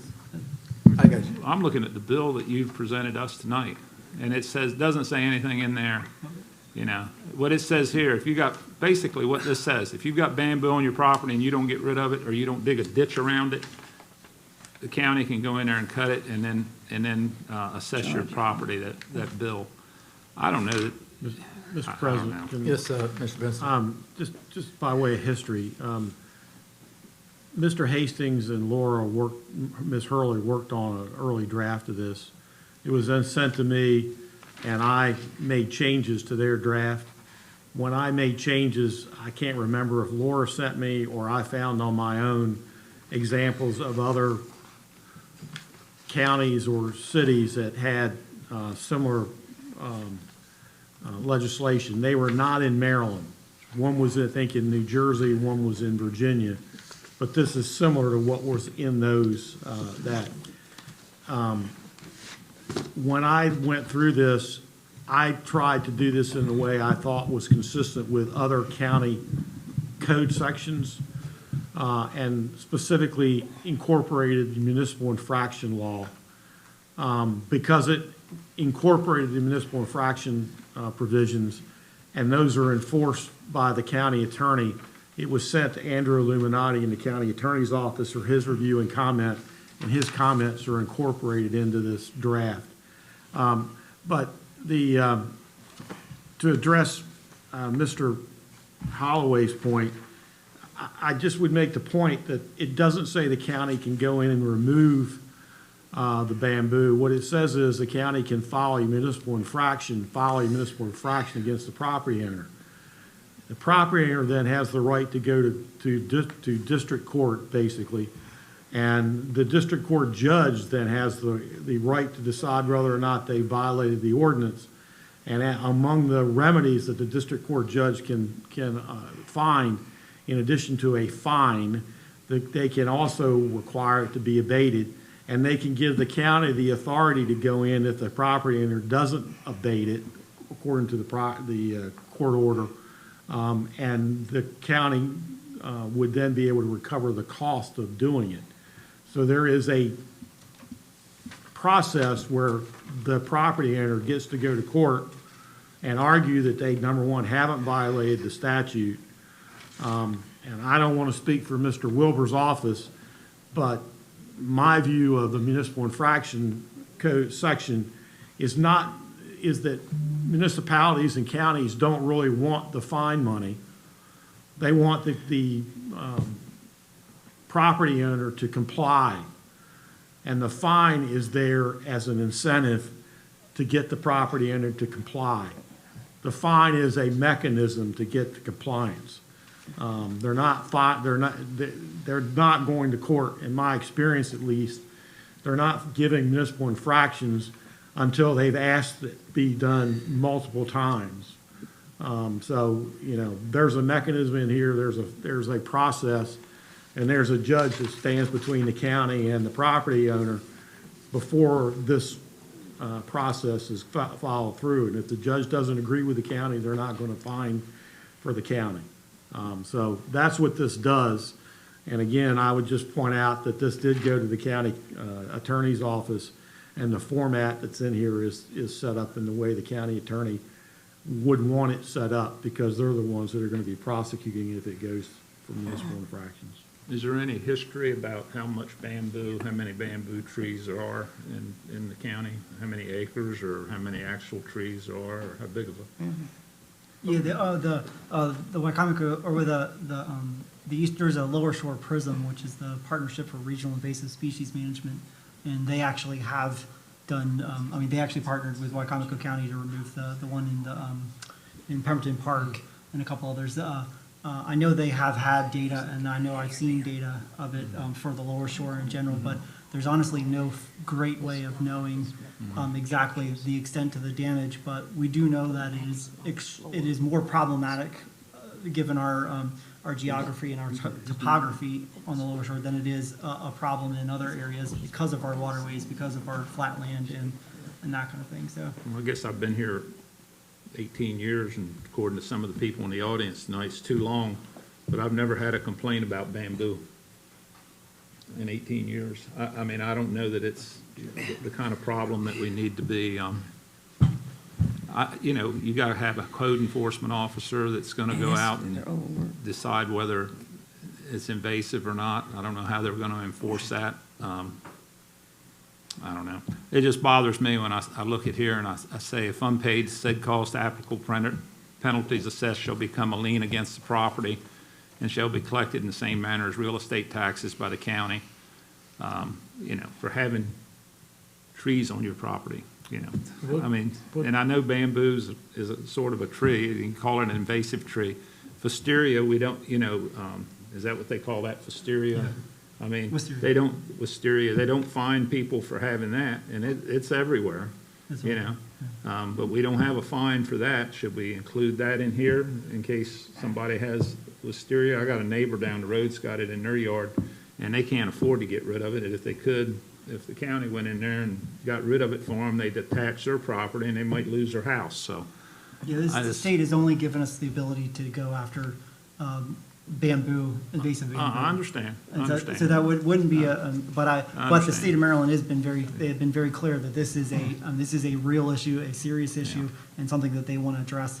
And also, Mr. President, I'll just say quickly, the chair, Judith Stribling, did say that, she wasn't able to make it tonight, but she will be at the next council meeting.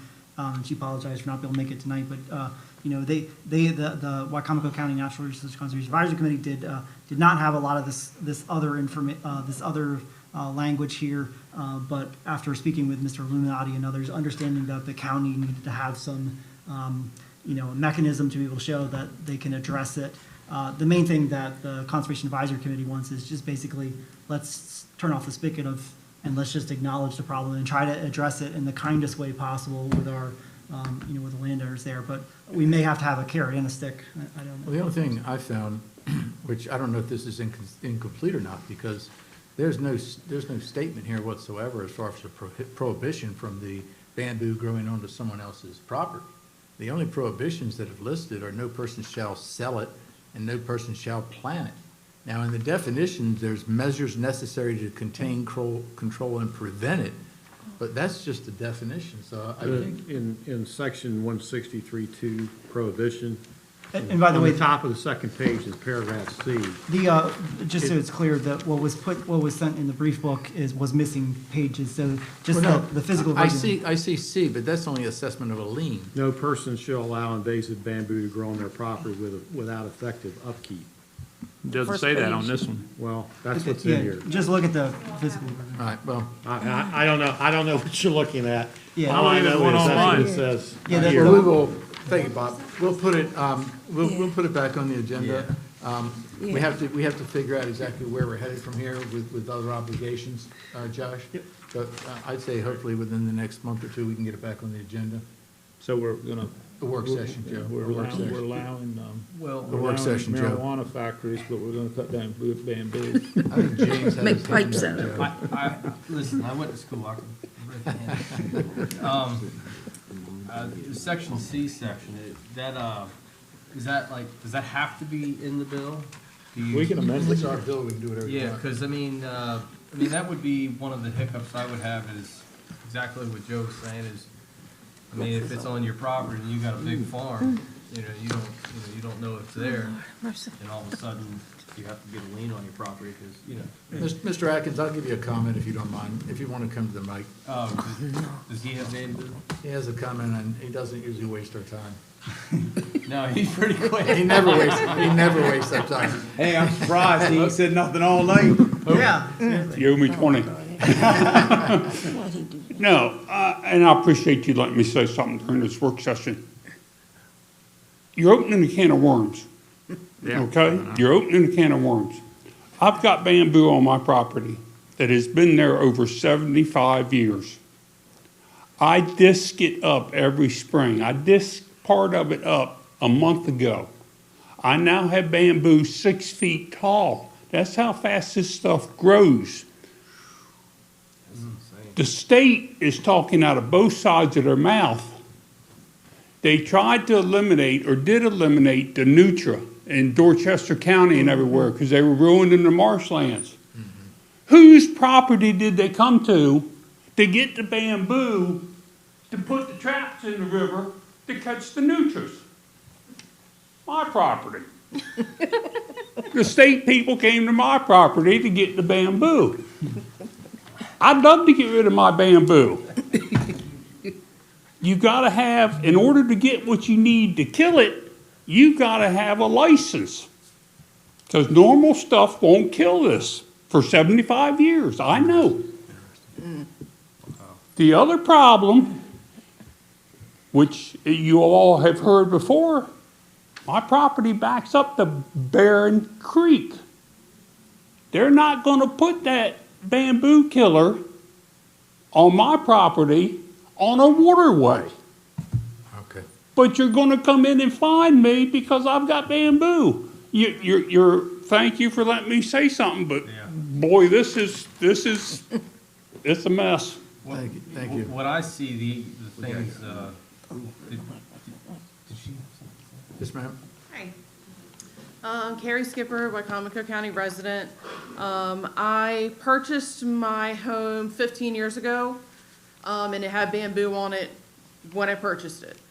10 years ago, I had to have a new fence put in, and I had to have landscapers come out and remove the bamboo so that I could put the fence in. And for my memory, it cost just as much as my 6-foot vinyl fence, if not more, to take care of the bamboo. And it grew right back. I do understand bamboo is a problem, but seeing the article about this morning, I have a big problem with reading that, fines and possible, liens on a house. There's a lot you can do to maintain on a small level bamboo, but it's gonna continue to come back over and over and over again. And there's some people that if they have disabilities or age, they're not gonna be able to go out there and take care of it. And it is a big problem. And even to consider what the county would be able to do if it was in their hands to remove it, what they would be doing different than anyone else. It's constantly growing on the side of the bypass, and they just cut it when they cut the grass, but it continuously comes back. I mean, if the county has a solution to get rid of it, I'd almost be willing to, come to my yard, help us out. You can't just chop it down and put it out on the street for it to go to the dump. You have to, it's 30, 40 feet tall. Even to take it to the dump, to the section that they have, you have to cut it down into size and load it up on a trailer. It is a problem, and I can't think of anyone that now intentionally is gonna plant it because it's a horrible idea, or anyone that has it that actually wants to keep it. But it disturbed me. Most people were here for the meeting for other items. I've been waiting to be able to talk about bamboo. Who would know? But it is a problem, but I don't think it should be something to penalize people, that are trying to get rid of it, on their own. It's just, it's difficult. We appreciate your comments. I don't think we got your name. Oh, Carrie Skipper. Carrie Skipper, thank you very much. Yeah, thank you. Thank you. John, I would entertain this as, prohibition, no person shall sell invasive bamboo, or no person should plant it, but that's about as far as I could go. I think that's a reasonable start. Joe? Start. Well, I mean, like, I think that's a reasonable place right there. All right, well, what we'll do is we'll get it back on the work session, Josh. Appreciate you bringing it to us. We don't often get this type of initiative, so we do appreciate it. And thank you for your comments. Entertain a motion to adjourn. So moved. Second. All in favor? Thank you. Aye. Yeah. Is it over with?